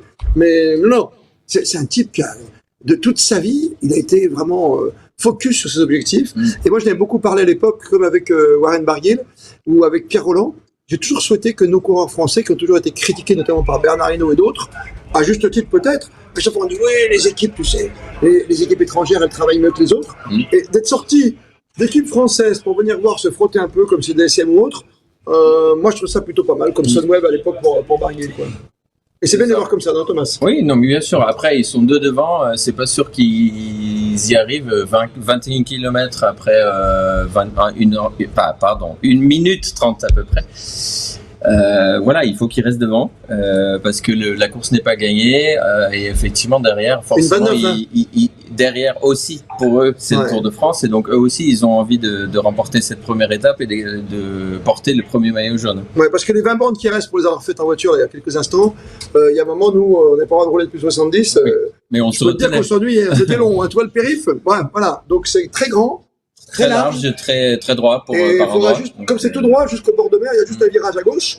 Après, c'est 15 km, t'imagines, c'est la plus belle plage italienne. Il y a 15 km de plage. Ouais. C'est un peu voilé là ce soir, tu vois dans le ciel, c'est pas bleu-bleu. Mais tu vois, regarde, ça c'est le parcours, c'est encore le plus bossé, le plus sinueux. Après, ça va être droit de chez droit, quoi. Donc, 1,30, pour l'instant, ils maintiennent. Ça peut le faire, hein. Ça peut le faire, mais j'aimerais bien. Bon, bah écoutez, on va faire sortir les cierges. On sort quoi en Italie? On sort les cierges? On sort quoi quand ils veulent prier Non, on fait pour qu'ils gagnent? Pam, pam, pam, pam, sarà perché ti amo. Ouais. On chante, quoi. Oui, je crois qu'ils C'est apprécient moins, basta, en fait. c'est una bella Je suis pas canzone. sûr que Thomas se mette à chanter. En fait, Christophe, il compense pour la musique que vous avez passée Alors, cet après-midi. Dans la voiture, il a chanté du Dave, qui est C'est inconnu faux, aux Pays-Bas. C'est faux, parce que personne ne le connaît aux Pays-Bas. Mais il irait bien faire un truc du côté de chez soi. Oui, c'est cela, oui. Bon. On va pas passer à Alexandrie bientôt? Alexandrie? Oui, avec le Tour de France, là, en Italie. Alexandrie, on y passe. Alexandra? Oui, bah oui. On va y repasser. Facile aussi. Et celui-là. demain, c'est Imola. Oui, on va faire le 18 circuit. km. Ça tient une 27, les enfants. Hein. Ouais, alors nous, on va essayer de chronométrer le décalage que nous avons avec vous, parce que vous êtes sur place avec un timing ultra serré. 18 km 7. Ah bah alors là, on a quelques kilomètres de retard. Donc on va devoir. Donc c'est faire- nous qui allons commenter l'arrivée. Bah, oui. en fait, ça va être ça parce qu'en fait, avec Justin, on va On se n'est retrouver pas un peu payé pour coincé. ça. C'est pas grave. Il C'est fait pas une grave. réclamation. Alors, Nous sommes Alors- payés pour notre connaissance, notre expérience, nos on va cheveux faire, blancs. ce qu'on va et faire, pas de c'est cheveux. Ouais, qu'on pas vous de laisse, cheveux. on vous laisse regarder la course, on commente, et vous attendez 10 minutes pour qu'on pour intervenir. Ah, c'est Non, à ce mais- point? Non, il y a mais quelques on minutes de décalage. On a 2 km de décalage. Ouais, ça va. Ah, quand même. Bah, ils sont Ouais, ce qui toujours fait devant, que, on peut si tu vous le veux, dire. c'est que quand vous ferez la flamme rouge, il sera déjà arrivé que nous, on l'aura pas vu, quoi. C'est ça, exactement. On va prendre la main. Donc, en fait, en gros, on va annoncer le résultat et ils vont se dire, mais non, on savait pas encore. Bah oui. Eh oui, non, mais pas ça grave, hein. permet de faire autre chose. En fait, on va prendre des rendez-vous, nous, de notre côté. On va vous laisser la main pour avancer un peu sur la ligne d'arrivée. Bah oui. Nous, on va se caler sur d'autres choses pendant ce temps-là. Comme ça, on va vous laisser bosser un peu. Ça vous embête pas. Oui. Bah, si tu peux réussir à faire J'essaye fonctionner en mon fait en micro, même ce temps à serait trouver une pas mal solution aussi. pour ton appareil portable. Ouais. Pour qu'on voit si on arrive quand même à te joindre autrement. Avec plaisir. Et si tu peux arriver à joindre Jérôme Armand, savoir s'il dort toujours dans l'arrière de la voiture, on aimerait le savoir. Surtout de savoir s'il va bien, parce que ce serait dommage de Ah perdre ouais, également sur c'est abandon pas facile. sur le On a première étape. On a oublié le petit sachet pour qu'il puisse. Le truc, c'est qu'il a un air de famille. Je pense qu'il a un lien avec un type qui s'appelle Mark Cavendish. Je pense. Ouais, Je crois ils qu'il vont s'associe, pas- tu vois, ils vont sa pas bien. douleur. Ouais, On lui a c'est mis de ça. la glace dans le cou. Enfin, de la glace, on a mis citron, Oui. framboise. Toi, c'est fruit des bois. hein. Oui, il a pris la totale. Ah. Allez, on vous prend la main pendant 16 km et puis vous revenez avec nous pour le débrief. D'accord Exactement. Hein, comme vous avez été bon cet après-midi, on vous a écouté au moins 30 secondes et c'était vraiment bien. C'était top, dans le garage. Vraiment, vous avez bien fait de travailler aujourd'hui. Ça roulait bien pour toi, Thomas? Ça va, ça roule bien les deux? Bah, pour l'instant, ils travaillent bien ensemble. En même temps, ils sont de la même équipe, donc c'est facile. On entend bien, t'inquiète, j'entends. D'accord. T'entends bien, c'est bon? qu'on entend bien. Tu m'entends? Oui, Ah, je ça va. t'entends. Tu gueules fort en même temps, donc c'est facile. Non, effectivement, bah voilà, ils sont bien ensemble. Après, c'est Bardet quand même qui travaille, j'ai l'impression, le plus. Alors que bon voilà, ce serait logique que ce soit lui qui remporte l'étape. Oui. Et ben c'est au moment où je le dis qu'il passe le relais, bien évidemment. Donc ça Alors, on va va le peut-être faire. pas rappeler, parce que depuis que tu as pris l'antenne, mais les deux sont dans la même équipe. Oui, C'est les deux important. sont dans la même équipe, donc c'est effectivement c'est logique qu'il y ait un bon passage de relais. Après, autre chose quand même qu'il faudrait signaler, c'est que le groupe de Mark Cavendish, où en fait effectivement Cavendish se retrouvait avec 4 de ses coéquipiers, aujourd'hui, en ce moment, ils sont à plus de 30 minutes derrière Bardet. Oui, il gère pour rester dans le, Je sais pas quel est le chrono, dans le délai. delta Moi, je ne sais pour- pas exactement quel est le délai max. Ouais, c'est pas facile. hein. Il faut qu'il reste dedans, sinon ce serait 5 coureurs d'Astana qui sont out dès le premier jour. Hein. C'est un contre-la-montre, non pas individuel, c'est un duo, c'est une nouvelle épreuve. C'est une contre-la-montre twin, par la équipe twin. à deux. La jumelle, ça s'appelle. Voilà, c'est une Le course duo. un peu comme un circuit. Encore une fois, une 23, 15 km, tu as l'impression que ça peut le faire. La logique voudrait que si derrière, ça mette en marche côté sprinter, Qu'il rattrape sans oui. problème. parce qu'il n'y a pas 36 étapes pour les sprinters. à C'est chaque fois. ça. Effectivement, et là, c'est pas une étape qui est forcément promise aux sprinters. Maintenant, voilà, 1 minute 21, c'est pas énorme. Donc, si effectivement ils le veulent, comme on le disait tout à l'heure, qu'il y a des lignes droites, etc., où ils peuvent plus facilement y aller que quand cette tournicote comme avant. peut-être qu'effectivement dans les 15 km qui restent, ils peuvent encore rattraper le retard, quoi. C'est sûr, avec des côtes, aujourd'hui il y avait 7 côtes et c'est Abrahamsen qui a pris le maillot devant Valentin Madouas qui a fait une belle étape aussi, le petit français, l'ancien champion de France, qui a été dépossédé ce week-end. Mais c'est vrai qu'on avait une sacrée équipe quand même, on le rappelle dans le scénario aujourd'hui, avec des échappés, avec des Madouas, des Vandenbroek, des Zagir, Bardet, Mohoric et Abrahamsen, et puis donc les deux garçons, les deux compères. Ils sont partis, et Bardet et Frank Vandenbroek, pour essayer de s'offrir un succès de prestige à Rimini. Je devrais dire Vandenbroek, en fait. Vandenbroek, oui, c'est pas le même. Et c'est un Broek. Oui, mais ça se prononce comme ça, en fait. Tu connais aussi la langue nordique, toi? Bah ouais. Ouais. On rappelle que Thomas est d'origine néerlandaise. Ouais, voilà. exactement. C'est un Pays-Bas. Hein. Ça aide. Juste Rimini, ta culture cycliste, il y a un Français qui avait... Il y a un Français qui a gagné, effectivement. Mais d'ailleurs, je suis allé le voir ce matin, voilà, dans les Giro. Donc je ne sais pas si on a eu l'occasion de passer cet extrait, mais effectivement, c'était Arnaud Démare qui a gagné 4 étapes en fait sur le Giro. C'était quand 2020, c'est ça, oui, voilà. Donc il a remporté aussi le maillot, le meilleur sprinter à cette année-là. Et effectivement, c'est à Rimini qui a gagné. Ouais, 2020. Effectivement, quand je lui ai posé la question si Rimini ça lui rappelait de bons souvenirs, il m'a dit que bien évidemment, mais que pour autant cette étape n'était pas si facile. Et que du coup, effectivement, il n'était pas si sûr que les bons souvenirs, ça allait suffire pour remporter à nouveau cette étape. Et effectivement, je pense que ce ne soit pas le cas. On voit que l'écart descend un petit peu. Moi, j'y crois pas une seconde, malheureusement, parce que mais pourtant, tout à l'heure, j'avais l'impression que tu y croyais, mais c'est effectivement que tu voudrais. Voilà, ils sont sortis tous les deux.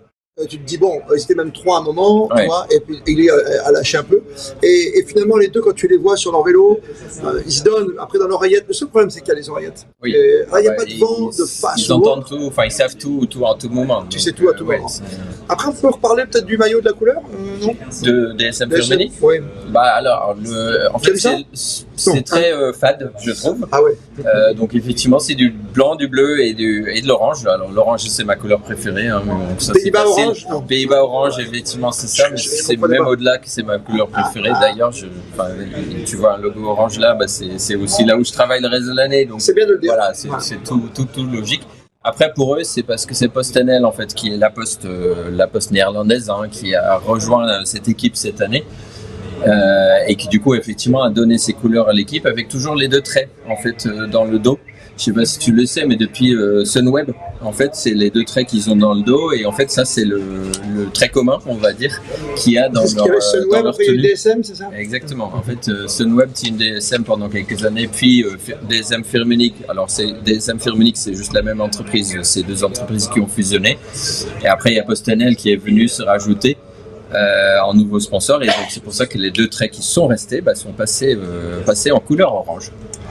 Avec donc des premiers maillots qui vont être distribués ce soir, 1 minute 06, je pense que l'affaire est pliée. On l'a dit parce qu'on a cette chance pour Radio Sport avec Thomas et avec Jérôme de rouler vers l'arrivée et de prendre notre temps, de scruter. On a vu les belles côtes toute la journée, les routes entièrement refaites dans certains secteurs. Oui, l'Italie avait fait des vrais efforts pour effectivement que les routes soient parfaites. Un public à peu près discipliné, quelques personnes qui ont forcé un peu sur le Prosecco. Ça va, il y a un cimetière d'avions à côté de la course. Parce que on le rappelle, nous, on voit un petit écran quand même pour exactement, commenter. Donc on essaie de pas trop coller à l'écran. Donc effectivement, là, il y a le peloton qui est en chasse avec EF Education First et Lidl Trek qui sont principalement à l'avance avec Alpecin de Koenig, j'ai l'impression. Ouais.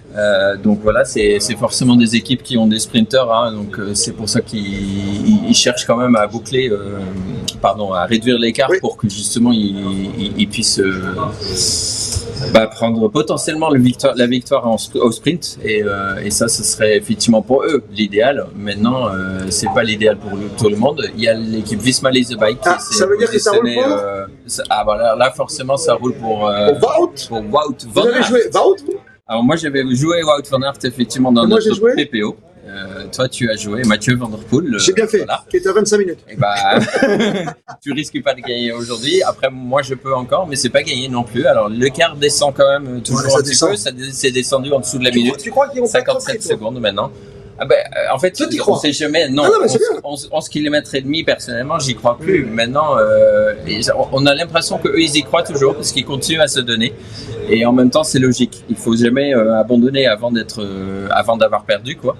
Donc, effectivement, il faut qu'ils continuent à se donner. Et voilà, c'est ce qu'ils font. Et pour l'instant, ils sont 55 secondes. Je pense pas qu'ils puissent tenir les 11 km. Hein. On parlait de ceux qui roulaient devant, on parlait évidemment de la Visma, on voit les leaders, on voit aussi Education First. Je te parle d'Education First, c'est parce que dans le trio du matin, dans le PPO, dans le petit il y pronostic avait obligé, Alberto. on a conseillé on l'a de jouer un le maillot peu italien. Oui. Donc je ne sais pas si Bettiol est le meilleur sprinter du monde aujourd'hui, mais il est chez lui. Oui. On arrive à Rimini, il a le maillot de champion d'Italie sur le dos. Qu'est-ce que tu fais? Forcément, tu n'as qu'une envie, Voilà. c'est effectivement de montrer ton maillot et de le troquer pour un maillot jaune. Hein. D'accord. Ça, c'est sûr. Et pour Lidl Trek, du coup, il y a... C'est que tu vois, toi. Ciccone? Non, c'est Mats Pedersen. C'est Pedersen. C'est Pedersen. Effectivement. Que Petersen, Jacobsen, c'est des noms que vous connaissez bien dans le monde du sprint. Pedersen. Dès qu'il y a du N derrière, tu vois. Ils sont forts au Il y a sprint. la N derrière. C'est la N au sprint. Alors c'est toujours le premier frisson, hein. S'il y a sprint à la fin, même s'il y a encore 50 secondes, qu'il reste 10 km, vous savez qu'on peut reprendre même dans le dernier kilomètre. Hein. Oui, je pense Quoique le dernier kilomètre on l'entraîne, c'est un virage. Bon, après... Attends, il a combien le virage? Attends, oui. je regarde. Pendant que tu cherches la distance à partir du virage, on peut signaler quand même que Frank Van Der Broek, qui est donc le coureur qui est échappé avec Romain Bardet, qui a été attribué le prix de la combativité de cette étape. À Frank Van Der Broek, qui est présent à l'arrière. Effectivement, si mon micro fonctionne. Oui, mais c'est pas gagné. Oui. Radio Sport et Orange t'offrent un téléphone, tu sais. Ça peut fonctionner. Je regarde, je vais être très très précis, c'est très important. C'est 850 mètres à vue. C'est-à-dire qu'à 1 km de l'arrivée, quand vous voyez la flamme rouge, quand nous verrons la flamme rouge, on vous le dira. Il restera encore un virage. Il restera donc ce virage. Et derrière, je sais que ça va aller vite. Et il y a une distance. Moi, je l'ai appris l'autre fois, j'ai la chance de faire une reconnaissance sur les plages du débarquement à l'époque pour le Tour de France. Avec David Moncoutier, t'en souviens de Moncoutier qui avait gagné évidemment à Nîmes. Et avec le patron du Tour au niveau de l'épreuve, c'est-à-dire Thierry Gouvenot. Et j'étais épaté parce que quand t'as pas de tribune, la route, elle semble toute petite. Et effectivement, il faut que tu aies un écart de 7 mètres entre les deux trottoirs. Tu te rends compte de la largeur de la route? Ouais, c'est... T'as l'impression que 7 mètres dans la vie de tous les jours, c'est beaucoup. Mais quand t'arrives, tu vas arriver des furieux comme là, ils sont en train de se mettre en place. 7 mètres, voilà, c'est cet espace-là, 7 mètres, vous voyez, entre les deux lignes blanches, quoi. En gros. Voilà. Oui, c'est... Un peu plus. Oui. Un peu plus 7 mètres. Voilà. Mais bon, entre les deux grandes lignes blanches, je veux dire. Quand on regarde notre écran à nous. Encore une fois, les gens ne voient pas non, mais les deux grandes lignes blanches, mais effectivement, c'est une voie. C'est une voie, en fait. C'est une grosse voie. Voilà, donc... Ça peut être chaud. 8 km, 844 secondes. Dur pour Bardet quand même avec Van Den Broek. Pas facile. Hein. Tu as dit meilleur plus combatif, effectivement. Alors, combatif déjà, on cherche les maillots. Hein. Oui. Le verre à poids, on va attendre la fin parce que c'est là que tu prends le maillot à poids, tu l'avais déjà. Hein, meilleur jeune, il faut attendre aussi. Meilleur jeune, oui, ça c'est sûr. Après, on va surveiller le sprint. Je ne connais pas l'âge des coureurs qui sont en tête, mais je pense pas qu'ils sont à 43 secondes maintenant. Remco, des nouvelles de Remco Evenepoel, qui est la grande inconnue. C'est son premier Tour de France, qui lui peut prendre le blanc, en revanche. Oui. Lui, il y a droit encore. Donc, ça doit lui faire drôle parce qu'habituellement, quand il est en grande forme, à 50 km de l'arrivée, il change une dent. Hein, il dit attendez, bougez pas la dent. Là. Et puis, il envoie quoi. Il y a 50 bornes comme Van Der Poel. Ils peuvent gagner.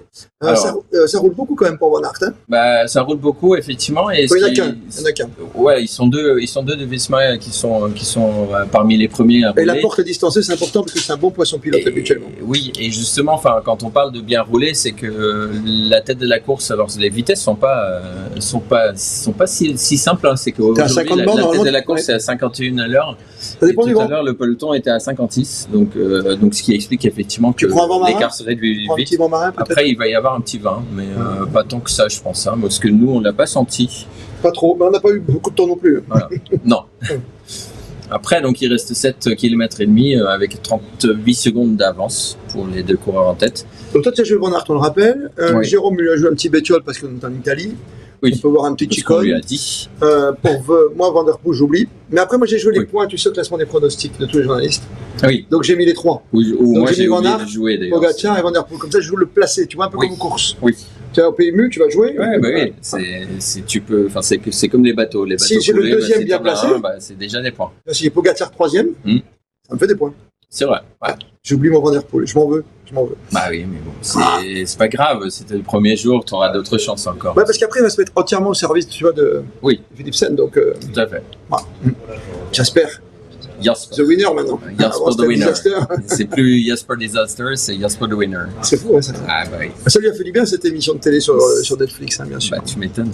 On regarde beaucoup l'écran, on va s'excuser. Hein, parce qu'on regarde du coup pas vers vous. On est un peu égyptien. C'est ça, on vous montre nos plus beaux profils. Vous voyez bien le petit orange derrière eux. Dans cette petite cabine, voilà, on ne peut pas trop se déplacer, mais on est déjà très bien. Hein. On est bien reçu ici, on est bien reçu. On a l'image, ce qui nous permet de commenter effectivement. Vous, le cycliste professionnel que vous êtes, c'est vrai que là, on voit bien cette file qui se met en place. Il n'y a pas encore beaucoup de danger.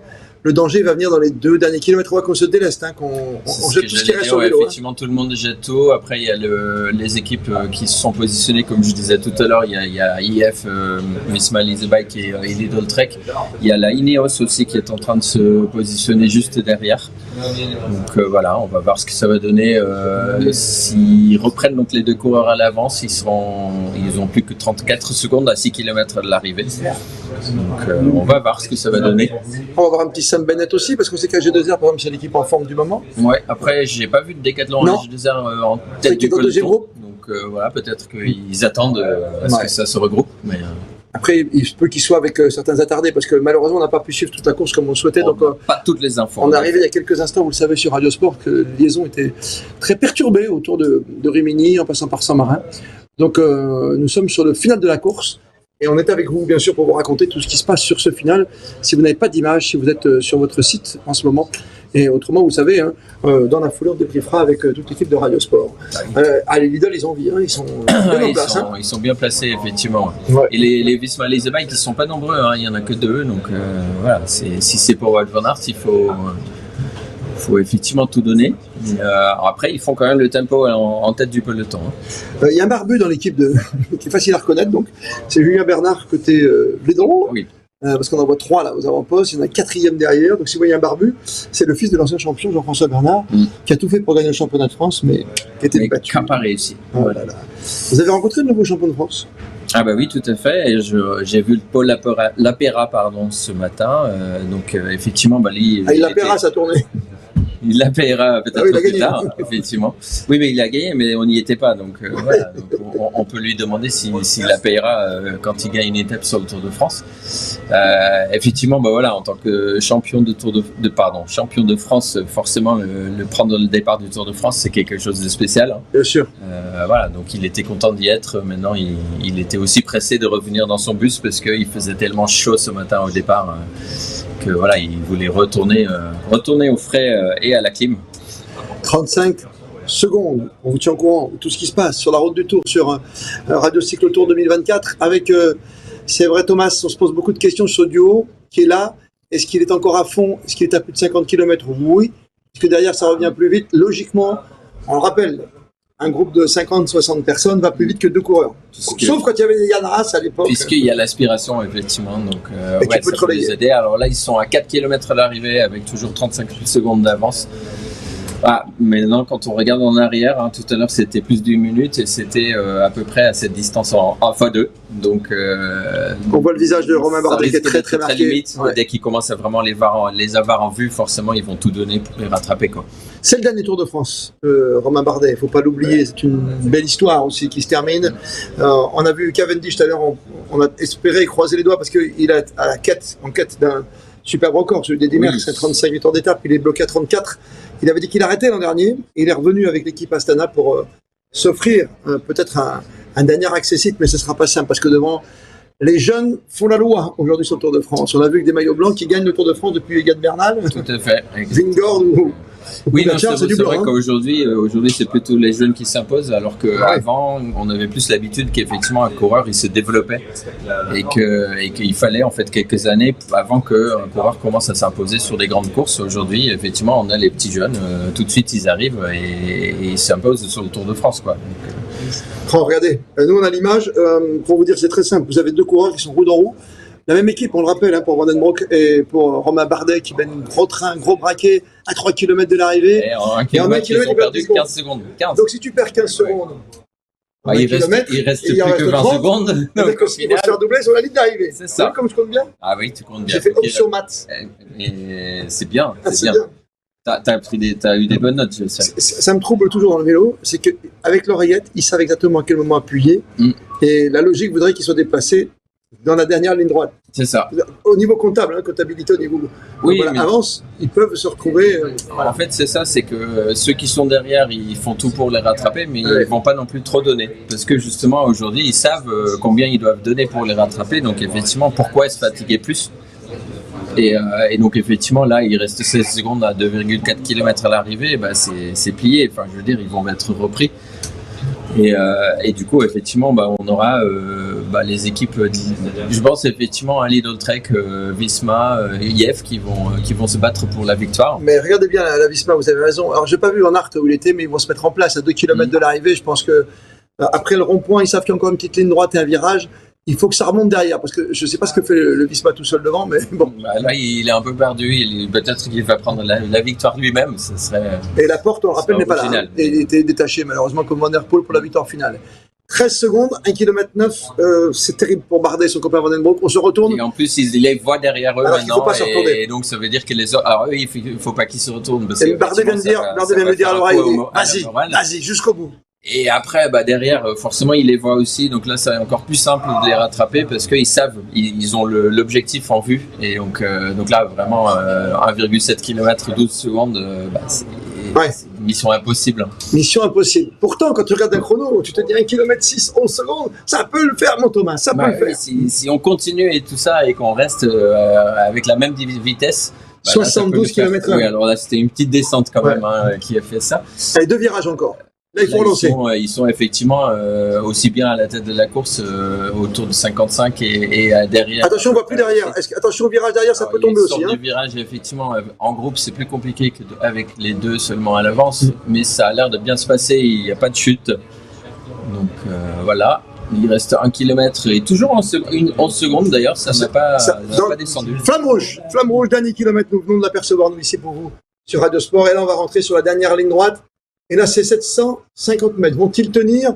Ce serait un formidable exploit. On a l'impression que oui, ils peuvent tenir. Oui, on y croit. Et on y croira jusqu'au bout. Ils peuvent, effectivement, ils sont pas loin de la ligne et effectivement, ils sont toujours pas repris. Et on voit sur leur visage qu'effectivement, ils commencent un peu plus à y croire. Après, c'est pas évident parce que allez Romain, allez vas-y. Donc la vitesse 55 km à l'heure et il donne tout pour rester devant. Van Den Broek qui amène Romain Bardet dans un fauteuil. Si ça tient jusqu'au bout, il reste plus rien. C'est à cette ligne droite. Et Romain qui lui dit vas-y pousse mon garçon. Allez petit le maillot, on va le partager. La victoire d'étape. Le maillot jaune, tu peux le faire, Romain, mets-toi, lève les fesses, et sprint, vas-y. Et là, il se regarde et effectivement, il dit, mais voilà, je vais y aller. Je la prends, il le dit, il va le faire. Et oui, il le fait, il se remercie, c'est un deux qui passe la ligne, bravo. Extraordinaire. Dernière, vous avez quand même un Visma qui est arrivé tranquille. Hein. Bah, il est arrivé, il était là sans doute pour Wout van Aert, mais il est arrivé Pétiole n'était pas loin. Oh l'image. Oh l'image, qu'est-ce qu'elle va être belle cette image. On va vous la commenter, ils sont bras dessus, les deux coureurs. Je crois qu'ils vont descendre, ils vont jeter le vélo pour se mettre les bras là. Non, j'en suis sûr qu'il va se passer un truc. Voilà. Ils y croient pas tous les deux. Ils ont résisté au peloton. Plus personne n'y croyait, mais franchement, c'est exceptionnel. Et toute l'équipe arrive pour les féliciter. Quel numéro! Dernier Tour de France du vétéran français, Romain Bardet. On avait une seule victoire l'an dernier, une seule victoire il y a 2 ans. Et là, cette année, mais c'est cadeau! Dès la première étape, exactement. Mais c'est panna cotta, c'est tiramisu! Enfin, voilà, c'est panna cotta, tiramisu, mais c'est des Français quand même. Oui, mais c'est en Italie! Enfin, c'est un Français, un néerlandais, mais oui, effectivement, là, il va foutre. Romain Bardet. Pouvoir le fêter ce soir. Mais c'est exceptionnel ce que vient de faire Romain Bardet. Lui qui avait terminé sur le podium. Il y croit pas lui-même, ça se voit sur le visage. C'est quoi ce qui s'est passé? Il y a un virage. On a l'impression qu'ils sont arrivés. En fait, ils étaient un petit peu plus à fond. J'ai l'impression dans le virage. Le peloton, comme ils sont dans un groupe, forcément, ils les passent avec un petit peu plus de précaution. Comme il leur restait 11 secondes, effectivement, je pense qu'ils ont été un petit peu plus rapides sur la fin. Et effectivement, ça leur permet de rester à 2 devant. Et donc, à Romain Bardet de remporter l'étape. en remerciant Van den Broek au passage parce qu'ils l'ont quand même bien fait ensemble. Et donc effectivement, je pense que le prix de la combativité n'est pas démérité non plus pour Van den Broek. Non, donc là, ils seront sûr. tous les deux sur le podium ce soir. Oui. En plus, il y a un autre sourire qu'on voit, donc on aperçoit sur l'écran, c'est qu'il y a d'autres Français dans cette équipe qu'on adore, qui est Wawa, qui est Warren Barguil. Warren Barguil, ouais. C'est les deux vétérans. J'ai en tête un reportage de Stade 2 il n'y a pas très longtemps avec Nicolas G. Les deux compères qui étaient sur un banc comme deux vétérans qui se racontent des vieilles histoires. Ouais. Mais ils sont là, ils sont dans Sierra Nevada, ils se sont entraînés pour être au top. Et pour cette dernière, regardez les images, ça mélange les jeunes, les anciens et Romain Bardet, franchement, qui l'emporte aujourd'hui, c'est juste magique. Ah bah oui, là, effectivement, et en plus, rappelons, on n'y croyait pas vraiment, parce qu'à deux devant, avec un écart qui est qui est à 1 minute et qui descend à vue d'œil, forcément, effectivement, on n'y croyait plus. Bah après, quand on voit comment ils vont aller jusqu'à la ligne d'arrivée, comme tu dis, je pense qu'effectivement le virage, ça a joué. Et oui, c'est sûr. Enfin, comme ça, de gagner l'étape, moi je pense que voilà, il y a vraiment, ils peuvent vraiment être très heureux. Et cette première étape du Tour de France, premier maillot jaune, qui est toujours extrêmement important. Bah voilà, je pense que le succès de l'équipe sur ce Tour de France est déjà fait, quoi. 33 ans, le bel âge pour Romain Bardet, qui s'impose aujourd'hui. C'est un bonheur total quand vous avez suivi, évidemment, Romain Bardet dans toute sa carrière, lui qui était un petit peu isolé dans les classements depuis un petit moment. Il a été toujours fidèle à une seule équipe, on rappelle, c'était à G2R. Il a voulu absolument partir ensuite, s'émanciper un peu, voir à l'étranger si l'herbe était plus verte, parce qu'on disait à chaque fois, depuis 10 ans sur le Tour, et toute l'équipe de Radio Sport le sait, Fabrice par exemple, on disait toujours, est-ce qu'on va voir un jour un Français dans une équipe étrangère s'imposer? Oui. Est-ce que c'est mieux ailleurs, quoi? Oui. Alors voilà, le bonheur est souvent, c'est pas du Paulo Coelho que je vous fais, c'est pas de la philosophie, il est souvent tout près de chez toi. Mais là, Bardet, il a préparé ce Tour de France comme un fou avec son copain Barguil, avec cette équipe qui lui fait confiance depuis un petit moment. La DSM. C'est clair, hein, la DSM et maintenant DSM Firmenich Poissonnel, effectivement, ils lui font confiance et ils ont raison. Là, ça se voit. La dernière année sur le Tour de France, prendre la première victoire d'étape, voilà, c'est. L'homme de Brive, bien sûr, hein, l'homme de Puy-en-Velay, l'homme de cette très belle région de France, ce sourire incroyable. Et il me rappelle quand il avait gagné déjà à Saint-Jean-de-Maurienne ou Saint-Michel-de-Maurienne, c'était après les lacets de Montvernier, c'était magnifique. Il avait gagné à Saint-Gervais, c'est les images qui me reviennent tout de suite.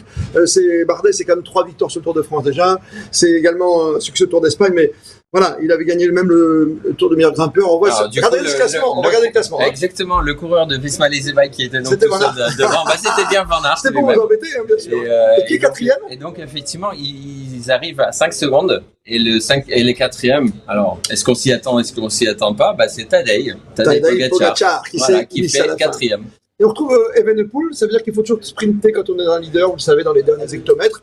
Mais voilà. Et pour la petite récompense pour Jérôme, Alberto Bettiol fait 10e. Donc voilà, ils sont tous arrivés groupés à 5 secondes. On était pas mal dans le prono. On était vraiment pas mal. On a chacun dans les 10. Hein. Les noms sont là, exactement. Les noms sont là, Fabrice, on est là. Tu vas y aller, Thomas. On va libérer Thomas, parce que même si on peut pas l'avoir en direct, malheureusement, on essaiera peut-être... Je peux aller enregistrer des... Il va enregistrer Bardet, parce qu'il faut absolument qu'on entende Romain Bardet. Exactement. Il y a Christian Prudhomme aussi, si tu peux l'avoir, parce que Christian, il doit être tellement heureux. Lui, le patron du Tour de France. Alors, on n'est pas Franco, Cocardier, machin et tout.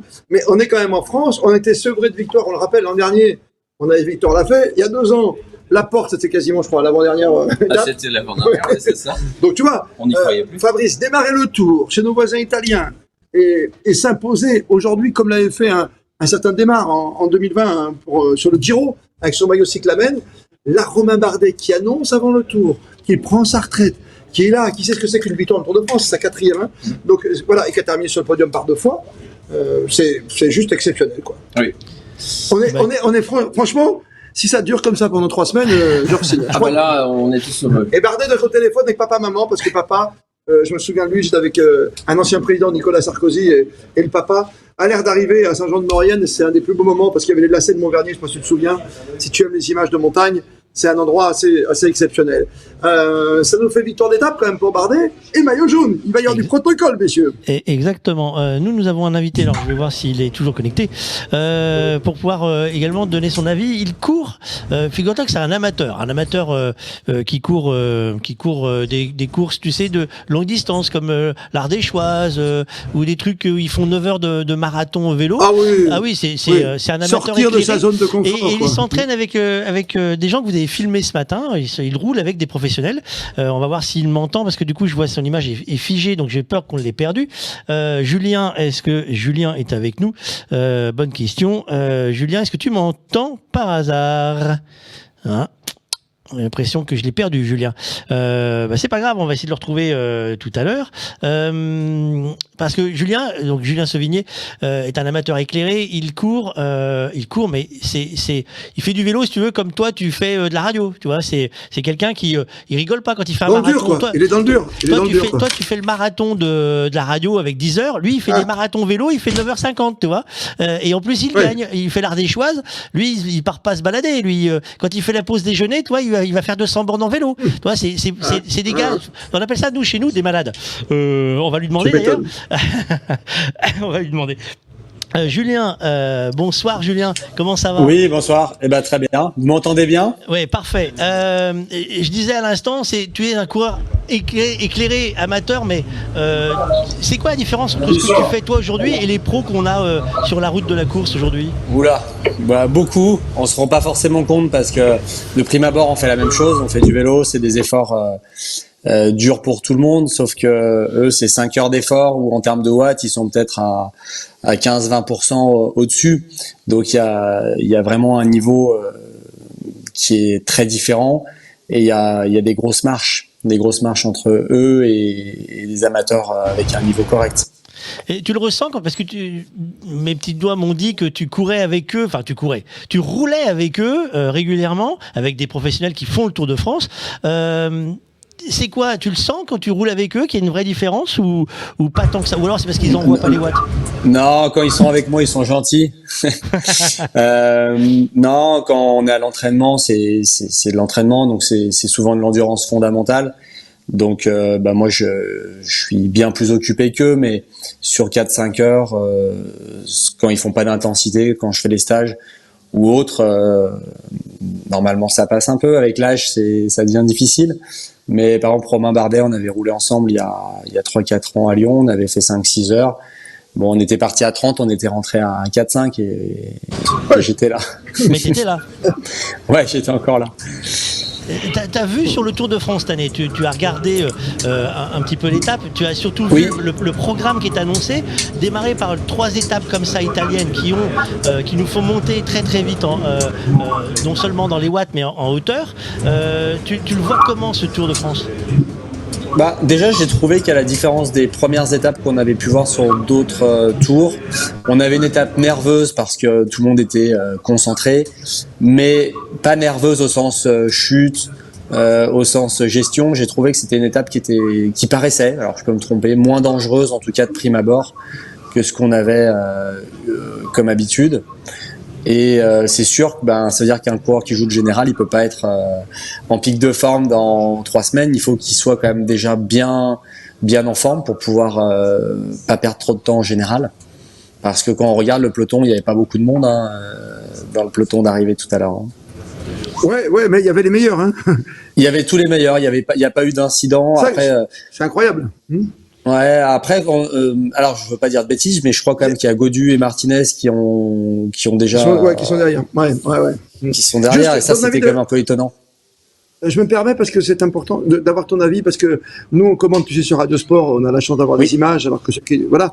Il y a un moment, on a l'impression qu'ils vont être repris. T'es d'accord avec moi? Et puis après, il y a un virage où tu les vois plus sortir. J'ai dit, il y a dû y avoir un accident. Ouais, j'ai cru qu'il y avait une chute aussi. Ouais. T'es d'accord avec moi? Oui, on a l'impression qu'il y a 5-8 secondes qui se baladent et on les attend 5-8 secondes avant et ils sont pas là. Je suis d'accord. En tout cas, c'est ce que ça paraissait. À 1,5 km, t'as l'impression qu'ils sont aux fesses, derrière les deux. Et tu retrouves ce virage, tu vois le virage au fond qui tourne un petit peu, tu te dis, wow, ça va avec les oreillettes, puis à chaque fois, on leur dit attention, dernier kilomètre, tu lèves le pied, virage comme ci, virage comme ça. Mais là, il y a eu un trou, je sais pas.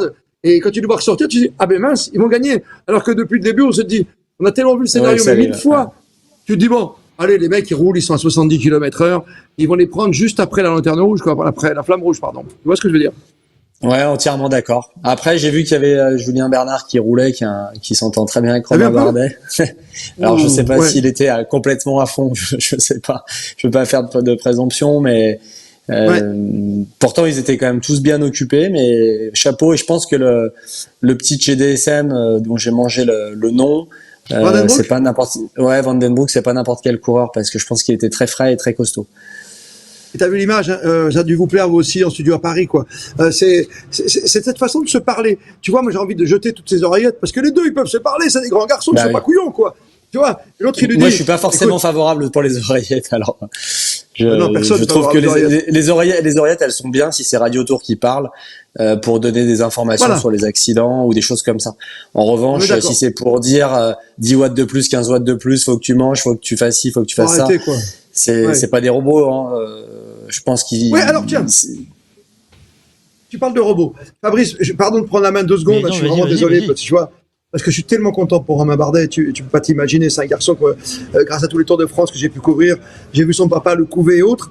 Tu parlais pas des robots, mais j'ai rarement vu, pour avoir fait un reportage un peu inside avec Romain, quelqu'un qui calculait tout, quoi, jusqu'à son grain de riz pour manger le midi ou le soir. Tu vois ce que je veux dire? Après, c'est parce que c'est un perfectionniste qui déjà, malheureusement peut-être, hein, école AG2R, qui ont été assez embêtés par la nourriture, notamment avec pas mal de problèmes relatifs à tout ce qui est alimentation. Et je pense que... Ils avaient un spécialiste dans leur équipe, un des premiers spécialistes, t'as raison. Voilà, et avec malheureusement quelques déviances à un moment, parce que c'est des gens qui veulent être perfectionnistes et qui disent il faut que je perde. Sauf qu'il y a un moment, pardon, mais quand tu dis déviance, tu parles d'anorexie, tu parles de quoi? Ouais, il y a eu quand même pas mal de problèmes dans l'équipe. Ouais. Malheureusement, et du coup, je pense que maintenant, il est pas, il pourrait pas être performant s'il était aussi, s'il y avait des problématiques avec ça. Et ce que je pense, c'est que justement, il fait très attention pour pas être non plus sous-alimenté. Il contrôle tout, il regarde tout, mais comme les jumbo, hein, moi je suis proche de quelqu'un qui les accueille, ils ont leur repas, c'est tel repas, il y a marqué Van Aert, tu manges ça et tu manges rien d'autre. C'est pareil. Hein. T'as pas le droit d'aller dans le placard le soir, Fabrice, tu pourrais jamais te faire toi, Fabrice. T'aurais déjà tout piqué dans le frigo. Mais il y a des coureurs qui se baladent avec des tablettes de chocolat dans les bagages pendant les courses à étapes parce qu'ils ont faim. On veut tout savoir, Julien. Si tu viens tous les jours avec nous, de toute façon, on veut tout savoir. Voilà, tu vas tout donner, tu vas tout cafeter. Je dirais ce qu'on me dit. Hein. Après, normalement, j'ai pas des trop mauvaises sources. En tout cas, le but, c'est si je peux essayer de donner des avis avec grand plaisir. Moi, c'est une passion pour moi et c'est avec grand plaisir. On aura le plaisir de te retrouver tous les jours en fonction de tes disponibilités, hein, toujours pareil. Ouais. À peu près à la même heure après l'arrivée, pour faire un petit tour de l'amateur éclairé, hein, celui qui roule bien plus que nous, qu'on soit clair. Tu roules plus que toute l'équipe réunie, surtout que maintenant en plus ils roulent en électrique. C'est bien déjà. Ouais. Le problème c'est la longueur de la rallonge. Ils font juste autour de la course, tu veux. Donc c'est ça le problème. Il va falloir qu'on leur explique comment ça marche. Moi, depuis que je sais, pardonnez-moi, mais depuis que je sais qu'il y a un ancien agent du FBI sur le Tour de France, tu vois, c'est un peu dans les secrets des dieux, parce que c'est David Lapartien, le patron de l'UCI, qui me l'a avoué ce matin. Je n'étais pas au courant que comme on n'arrive pas à trouver, alors qu'il y en a certains qui ont trouvé un petit système. C'est sûr, on parle de dopage physique depuis des années sur le vélo, mais quand on parle de dopage mécanique, ça énerve encore plus les gens de la caravane. De savoir qu'on a pris à mi-temps, m'a-t-il dit, hein, pas à plein temps, hein, mais à mi-temps, donc sur le Tour, quelqu'un qui se balade pour aller tout vérifier, sentir, humer un peu l'atmosphère et trouver ce petit détail qui ferait la différence. Moi, je suis bluffé. Voilà, ça veut dire que le cyclisme fait beaucoup d'efforts parce qu'en plus, il y a beaucoup d'argent maintenant dans ce vélo parce qu'il y a des sponsors qui arrivent. On sait que les amateurs se régalent, mais chez les pros, t'as vu, il y a de plus en plus d'argent quand même. Hein. Ouais. Oui. C'est sûr. Et après, là-dessus, moi, j'ai un avis. Hein, je pense ça fait partie de notre sport qui fait partie des sports les plus contrôlés, les plus, aboutis avec ça. Sans faire des comparaisons, mais Guillaume Martin en avait parlé il y a pas quelques temps. Hein. Si Guillaume Martin il prend les mêmes produits que Rafael Nadal, il est pas sur le Tour de France, hein, et il fait pas de vélo. À parenthèse fermée, mais je pense que là-dessus il y a c'est contrôlé, ils font attention. Après, on espère que c'est pas que du spectacle et que c'est du sport pour tout le monde. J'aimerais qu'on revienne quand même tous ensemble sur la victoire de Romain Bardet. Juste un instant, Fabrice, avec notre amateur éclairé, avec Justin, parce que faut pas oublier que Romain Bardet, c'est pas n'importe qui, c'est pas n'importe quel coureur. Au-delà du fait qu'il était chez AG2R, qu'il a peut-être fait trop attention, hein, comme tu l'as dit, moi, ça m'a fait plaisir qu'on parte dans une équipe étrangère. J'en avais ras-le-bol depuis des années d'entendre les anciens à l'image de Bernard Hinault, que j'adore, que je respecte par-dessus tout. J'étais tellement content pour lui qu'il parte comme Pierre Roland ou comme Warren Barguil dans une équipe étrangère pour dire « Ok, soi-disant on est mauvais, nous les Français, on sait pas s'entraîner, et voilà, on est vraiment des bourrins. » Là, il montre que c'est un homme fidèle, hein. Il a fait que 2 équipes au niveau pro. Hein. Tu vois, il a fait la GSR et là, il fait le DSM depuis un petit moment. Là, il annonce sa dernière année. Je pense qu'il a mis tout de son côté pour réussir ce Tour de France. On rappelle qu'il était meilleur grimpeur sur le Tour. Lui qui a été dauphin d'un Christopher Froome, hein, qui a fait 2e et 3e. Et aujourd'hui, tu avais 7 côtelettes. Et tu avais des petits morceaux là dans les côtelettes. Fallait les ronger, hein, les petits os qui restaient. 2e catégorie, 3e catégorie avec 35 degrés. T'es d'accord avec moi, Julien? Moi j'ai été impressionné quand il est sorti, c'est qu'en fait, quand on a pu voir Benelli, il a pris du temps, mais finalement pas tant que ça, alors que Bardet, en 5 minutes, il a repris quasiment 1 minute sur le peloton et il a recollé, ce qui veut dire qu'il a dû quand même faire 5 minutes de watts assez costaud et il a bien géré parce qu'après il a pas été dans le dur. Il a été dans le dur bien sûr à la fin, mais il a quand même réussi à gérer sans exploser. Et j'ai trouvé qu'il était vraiment impressionnant d'un point de vue forme physique. Quoi. Ah ouais. Il a réussi son tour et pour nous les Français, c'est notre meilleur tour depuis 3 ans. Non, c'est pareil que l'an dernier. Non, mais c'est une victoire chaque année. Ça, c'est fait. Non, mais j'espère qu'il y en aura d'autres. Il n'y a pas de raison. Mais en tout cas, c'est chaque année. Ouais. Chaque année, nous les commentateurs, tu vois, on est là, on dit bon, allez, on fait quand le sujet à quand une victoire française? On est peinard, hein. Au moins, ça, c'est ton patron, tu vois. Quand ton patron comme Fabrice te dit Paco, tu me fais quand le reportage? C'est bon, je le fais pas. Je suis tranquille. La question qui va se poser, c'est à quand une victoire française pour le match de foot, hein? Lundi soir. En marquant des buts. Voilà. Mais toi, t'es extraordinaire quand même, Fabrice. En 2 secondes. La méthode Deschamps, c'est quoi? Vas-y, reprends tous les. Vas-y. La méthode de Jacquet, le papa de Deschamps, c'était quoi? Défensif. T'es mauvais pendant toute la compétition, tu gagnes en finale. Et je te rappelle que l'Argentine, en gagnant la Coupe du Monde, s'était pris 3-1 contre l'Arabie Saoudite. Non, mais justement, c'est ce qu'on attend. Voilà, ça c'est fait. On en parlera lundi soir, juste c'est pour pouvoir placer l'histoire. Hein. C'est que lundi soir vous serez en direct avec Quoi qu'il en foute. Hein. Christophe, vous serez Turin avec Jérôme en balade ou pas sur la ligne d'arrivée pour pouvoir commenter. D'ailleurs, c'est une question qu'on peut poser. Est-ce qu'ils vont diffuser parce que là l'Italie elle joue à 18h, elle joue contre la Suisse. Italie-Suisse. Et est-ce que le match dans de les France va être diffusé dans les zones d'arrivée lundi soir parce que vous serez à peine arrivé, peut-être qu'ils mettent le match. Attends, je sais pas, j'ai pas les horaires, mais je crois que on doit pas arriver trop tard, si. Vous arrivez à 17h30 à peu près approximativement, ce qui fait que vous avez juste le temps de faire la petite sortie qui va bien pour qu'on passe en mode foot. On va remercier Julien. Et je vous souhaite une bonne journée, je vous dis à demain. Avec grand plaisir. Merci beaucoup d'être passé. Hop là. Excusez-moi. Et on va profiter, nous, on va refaire le point des classements avec Justin avant de faire un petit tour avec Jérôme qui est dans la ligne d'arrivée en train de se balader, je l'entends. Jérôme, t'es là avec nous? Avec vous, il y a du vent et je vous parle de foot dans 2 minutes. Bon trouve un endroit où il n'y a pas de vent alors. Et le bord de la plage en bikini, tu sais, donc. C'est peut-être. Justin, on va faire nous l'arrivée donc victoire française sur ce première étape du Tour de France, Florence Rimini, 111e édition du Tour de France. Oui, nous on a démarré à 13h à l'antenne, Christophe. Nous on bafouille maintenant. On n'a pas eu droit à un bon sandwich. Comment ça s'appelait déjà? Attends, je sais même plus, c'est un panini amélioré, c'est la spécialité du petit village, faut que je te retrouve le nom du village. Le village s'appelait, Galeata. Voilà, ça c'est le village. Ça avait l'air sympa.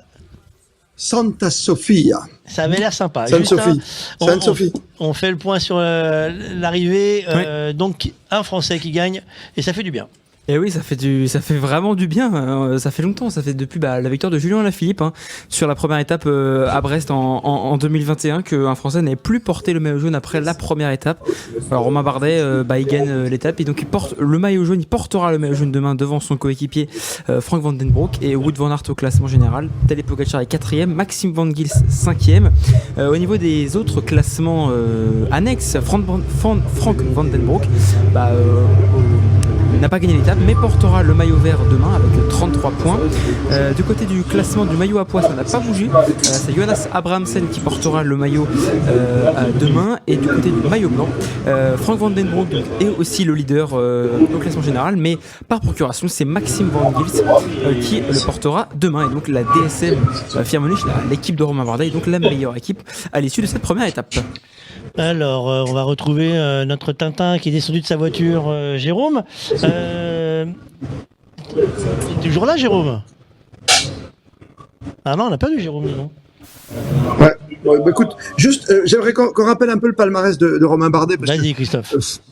Non, mais ça fait des années qu'on commente le Tour de France. Tu vois, mon premier tour en 88. Voilà, toutes ces images des coureurs français. Quand tu vois des garçons comme ça qui vont nous quitter, hein, c'est fin de carrière, les Barguil, et tu vois, là, Philippe n'est pas là sur le Tour de France.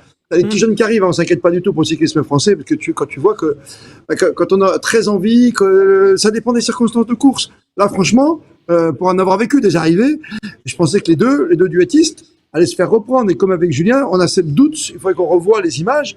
Ce dernier kilomètre, à 1,2 km, tu dis, mais il est passé où le peloton? Ils sont trompés de route ou non, ils arrivent quand, là? alors, j'ai vu un petit peu, je pense que ça se regarde à 800 mètres de l'arrivée, un peu derrière. Juste avant l'espèce de crevasse, ça se regarde un peu derrière. Parce qu'il n'y a pas n'importe qui derrière qui t'a vu. Ton classement, tu l'as donné. Quand t'as Wout van Aert, qui est derrière avec Pogacar, avec Mats Petersen, Evenepoel et compagnie ou Bettiol, ça rigole plus. Donc, c'était très étonnant, quoi. Très étonnant, parce que tu vois que je pense que Van Aert, il sait que s'il laisse travailler les sprinteurs, ils vont se faire manger. Parce qu'ils se regardent trop, les sprinteurs. Il sait qu'il y a un petit virage à la fin. On lui a dit, tente le coup. Dernier virage, t'en mets une petite, et sur le dernier kilomètre, tu te le fais en contre-la-montre individuelle. Et ça peut le faire. Et, je suis encore sur le charme des images qu'on vient de voir ici, nous, à Rimini, parce qu'il y a cet échange entre les deux coureurs qui sont devant, Bardet et son coéquipier belge. Et puis derrière, il y a cette envie d'aller tous se rassembler autour du maillot de la DSM. Et Romain Bardet qui a, franchement, vit un moment très intense, que quand t'annonces que tu fais ton dernier Tour de France et que tu gagnes dès la première étape sur un circuit qui te correspond, hein, circuit très très beau, on le rappelle, il y avait 7 côtes aujourd'hui de deuxième et troisième catégorie. C'est un terrain de jeu. Lui qui est natif de Brioude, tu vois, il aime ce genre on sait toujours qu'il y avait des étapes taillées pour Bardet. Mais dans les favoris du jour, t'as peu de gens qui ont joué Bardet parce que tu sais pas trop sur sa saison. On l'a vu un peu sur le Dauphiné, on l'a vu, tu vas faire des belles courses quand même, hein, cette année. Hein. Et il a toujours été bien placé de temps en temps. Il a fait le Giro. Et dans le Giro, il était là. Il était malade à un moment. Hein. Ouais, il a terminé deuxième d'une étape derrière Valentin Paré. C'est ça. Mais ouais. non, il avait été là. Il y avait Paré devant qu'il avait éclipsé un petit peu, tu vois, de l'équipe AG2R. Ouais. Et franchement, de le voir à ce niveau, on rappelle quand même que c'était quoi? C'était en 2016, hein, je me trompe pas, il termine deuxième derrière Froome. Ouais. Et il est troisième l'année suivante, c'est quand même pas mal. Et il gagne le grimpeur juste avant la Covid 2019. De mémoire, c'est en 2019. Ouais. Et puis il a été vice-champion du monde aussi. Mais ça on l'oublie pas, mais il a fait deuxième au championnat du monde, il a fait 2 fois deuxième aussi sur les Bastonniers, j'ai fait deuxième cette année. Hein. Et de mémoire, sans fiche, je me souviens de lui à Betex Saint-Gervais, sous la pluie, quand il gagne tout là-haut. Je me souviens de lui à Saint-Jean-de-Maurienne, je disais. Il manque la 3e victoire. Pourquoi je l'ai pas? Elle me manque. Si tu l'as, ça m'arrange. Là, j'ai parlé de ça en direct à chaud, tu vois. Il manque une étape. Il en a gagné 3. La 3e, je la vois pas. Mais oui, il en a gagné 3. Oui, non, bien sûr. Il en a gagné 3 avant. Alors attends, je te dis ça. Tu vois ce que je veux dire? Je vois très bien les deux. Le scénario, tout, je la vois. 2015, c'est Saint-Jean-de-Maurienne. Ouais, Saint-Jean, d'accord. Après la Seine-Montvernier. 2016, c'est Saint-Gervais-Mont-Blanc. L'Altiport, le 2017. Ah oui, Megève. L'Altiport de... Non. C'est pas ça. Non, c'est Corse-Nielsen, ça là-haut. Ah oui, l'Altiport de Péragude, c'est ça, non? Ah, Péragude. Mais oui. C'est oui. L'aéroport de James Bond. C'est ça. C'est en 2017, ça. Avec l'aéroport de James Bond, t'en souviens? Oui. C'est là où on était tourné. Non, mais c'est vrai, c'est l'aéroport où on était tourné les derniers plans de James Bond. On y était. Arrête de faire l'ancien combattant. Ah bah attends, moi je suis puni dans la cave, hein, donc... c'est pour ça que tu fais la tête depuis ce matin. Non, je fais pas la tête. Mais on t'a gardé une place. C'est gentil. Mais dans la voiture bagage, le problème c'est qu'on n'a plus de place. Parce que Jérôme, si tu veux, il a mis tous ses maillots de bain, il n'a plus rien. D'ailleurs, Jérôme, t'es toujours sur la ligne ou pas alors? Alors je suis derrière la ligne, vous m'entendez là? Oui, on t'imagine. Non, mais parce que j'ai remonté tous les bus, il y a une ferveur populaire inimaginable avec les coureurs devant les bus qui se décontractent les muscles, donc ils font un petit peu de pédalage pour remettre les muscles un petit peu dans le bon ordre. Mais par contre, je suis passé, donc là je suis devant des cabanes en bois à la plage, on en parlait de cette belle plage de Rimini, cabanes en bois comme à Deauville, Shabadabada, un homme et une femme, évidemment Paco il connaît connaît ce film évidemment. L'homme et la femme. De Claude Lelouch. L'homme et une femme. Non, mais je suis passé. Je vous ai fait une petite vidéo. On va la passer demain. J'ai été obligé de traverser une fan zone où ils étaient en train de, tous les supporters, tous les tifosi, ils étaient en train de chanter l'hymne devant un écran géant, l'hymne italien avec les fumigènes bleus et blancs. Enfin, vous verrez la petite vidéo demain matin. On en a parlé toute la journée. Et là, je suis devant une petite plage. Paco, peut-être on va y aller ce soir. Finalement, ça s'appelle Chiringuito. Ouais. Ça te parle, le Chiringuito?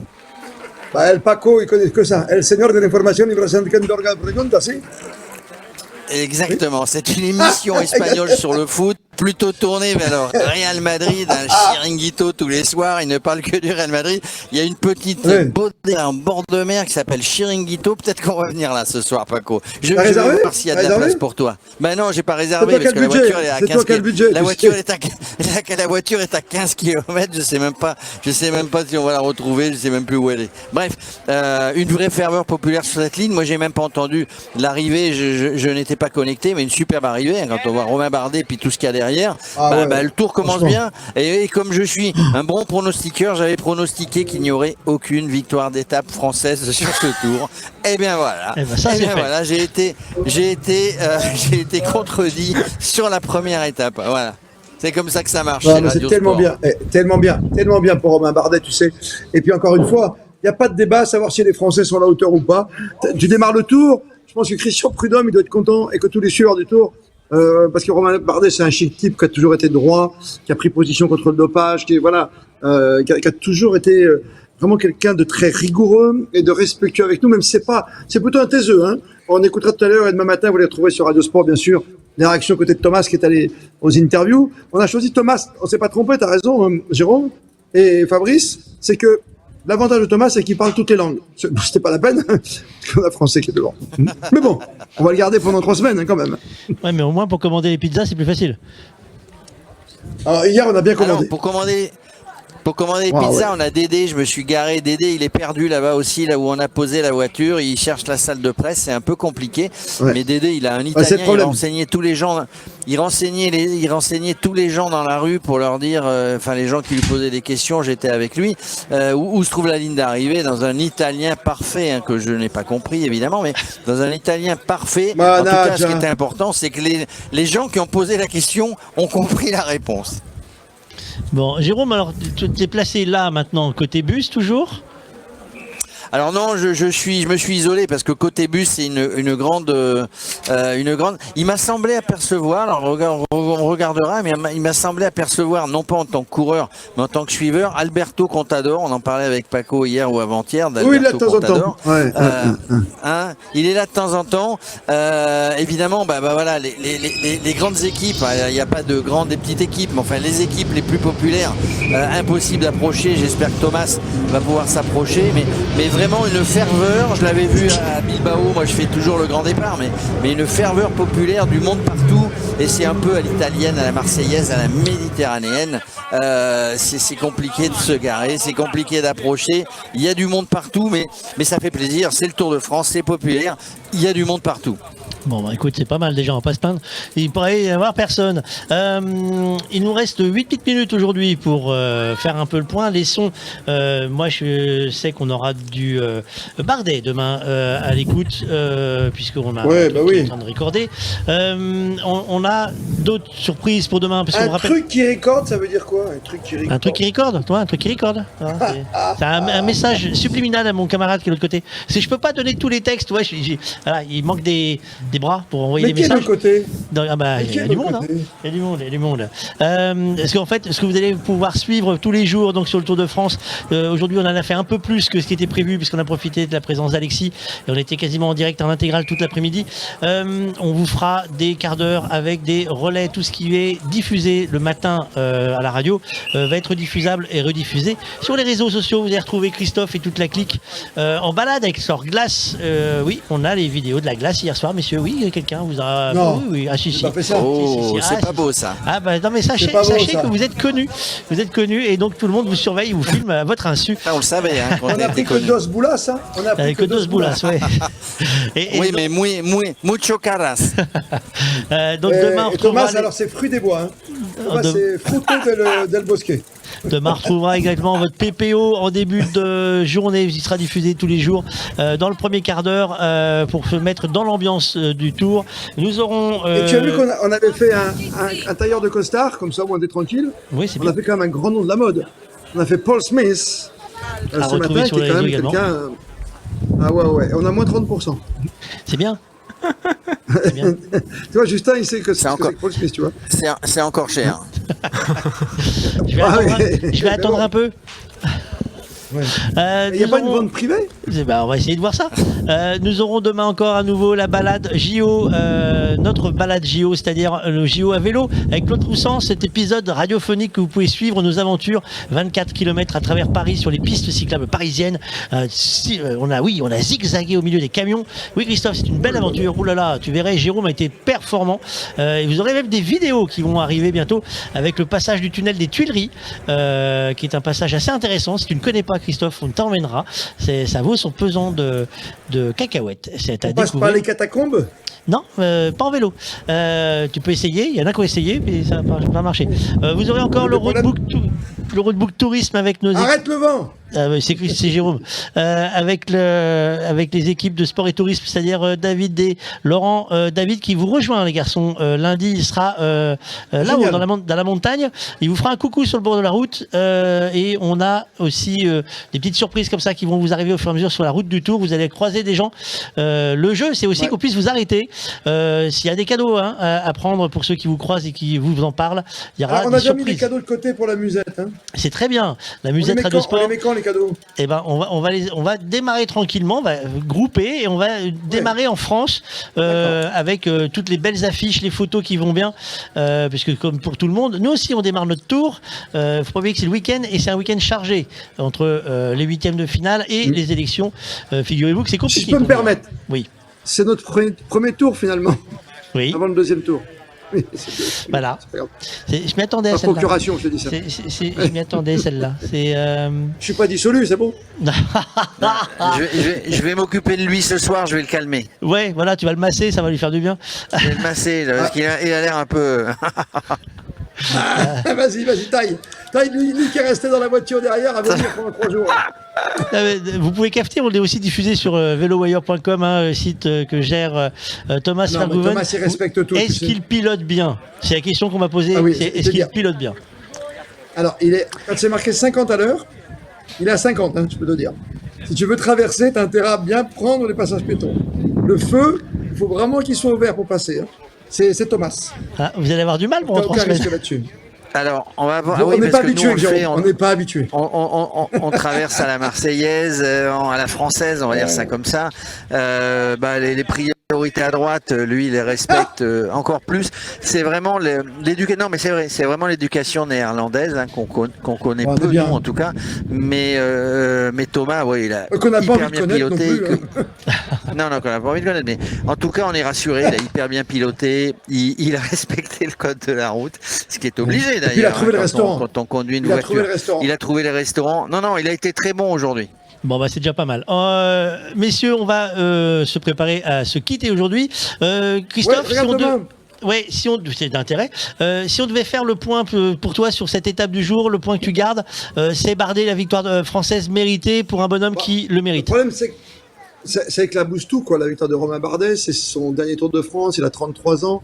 Il termine en boulet de canon, évidemment, sa carrière et cette étape du jour, qui a été pourtant super animée, avec un groupe de 8-7 coureurs.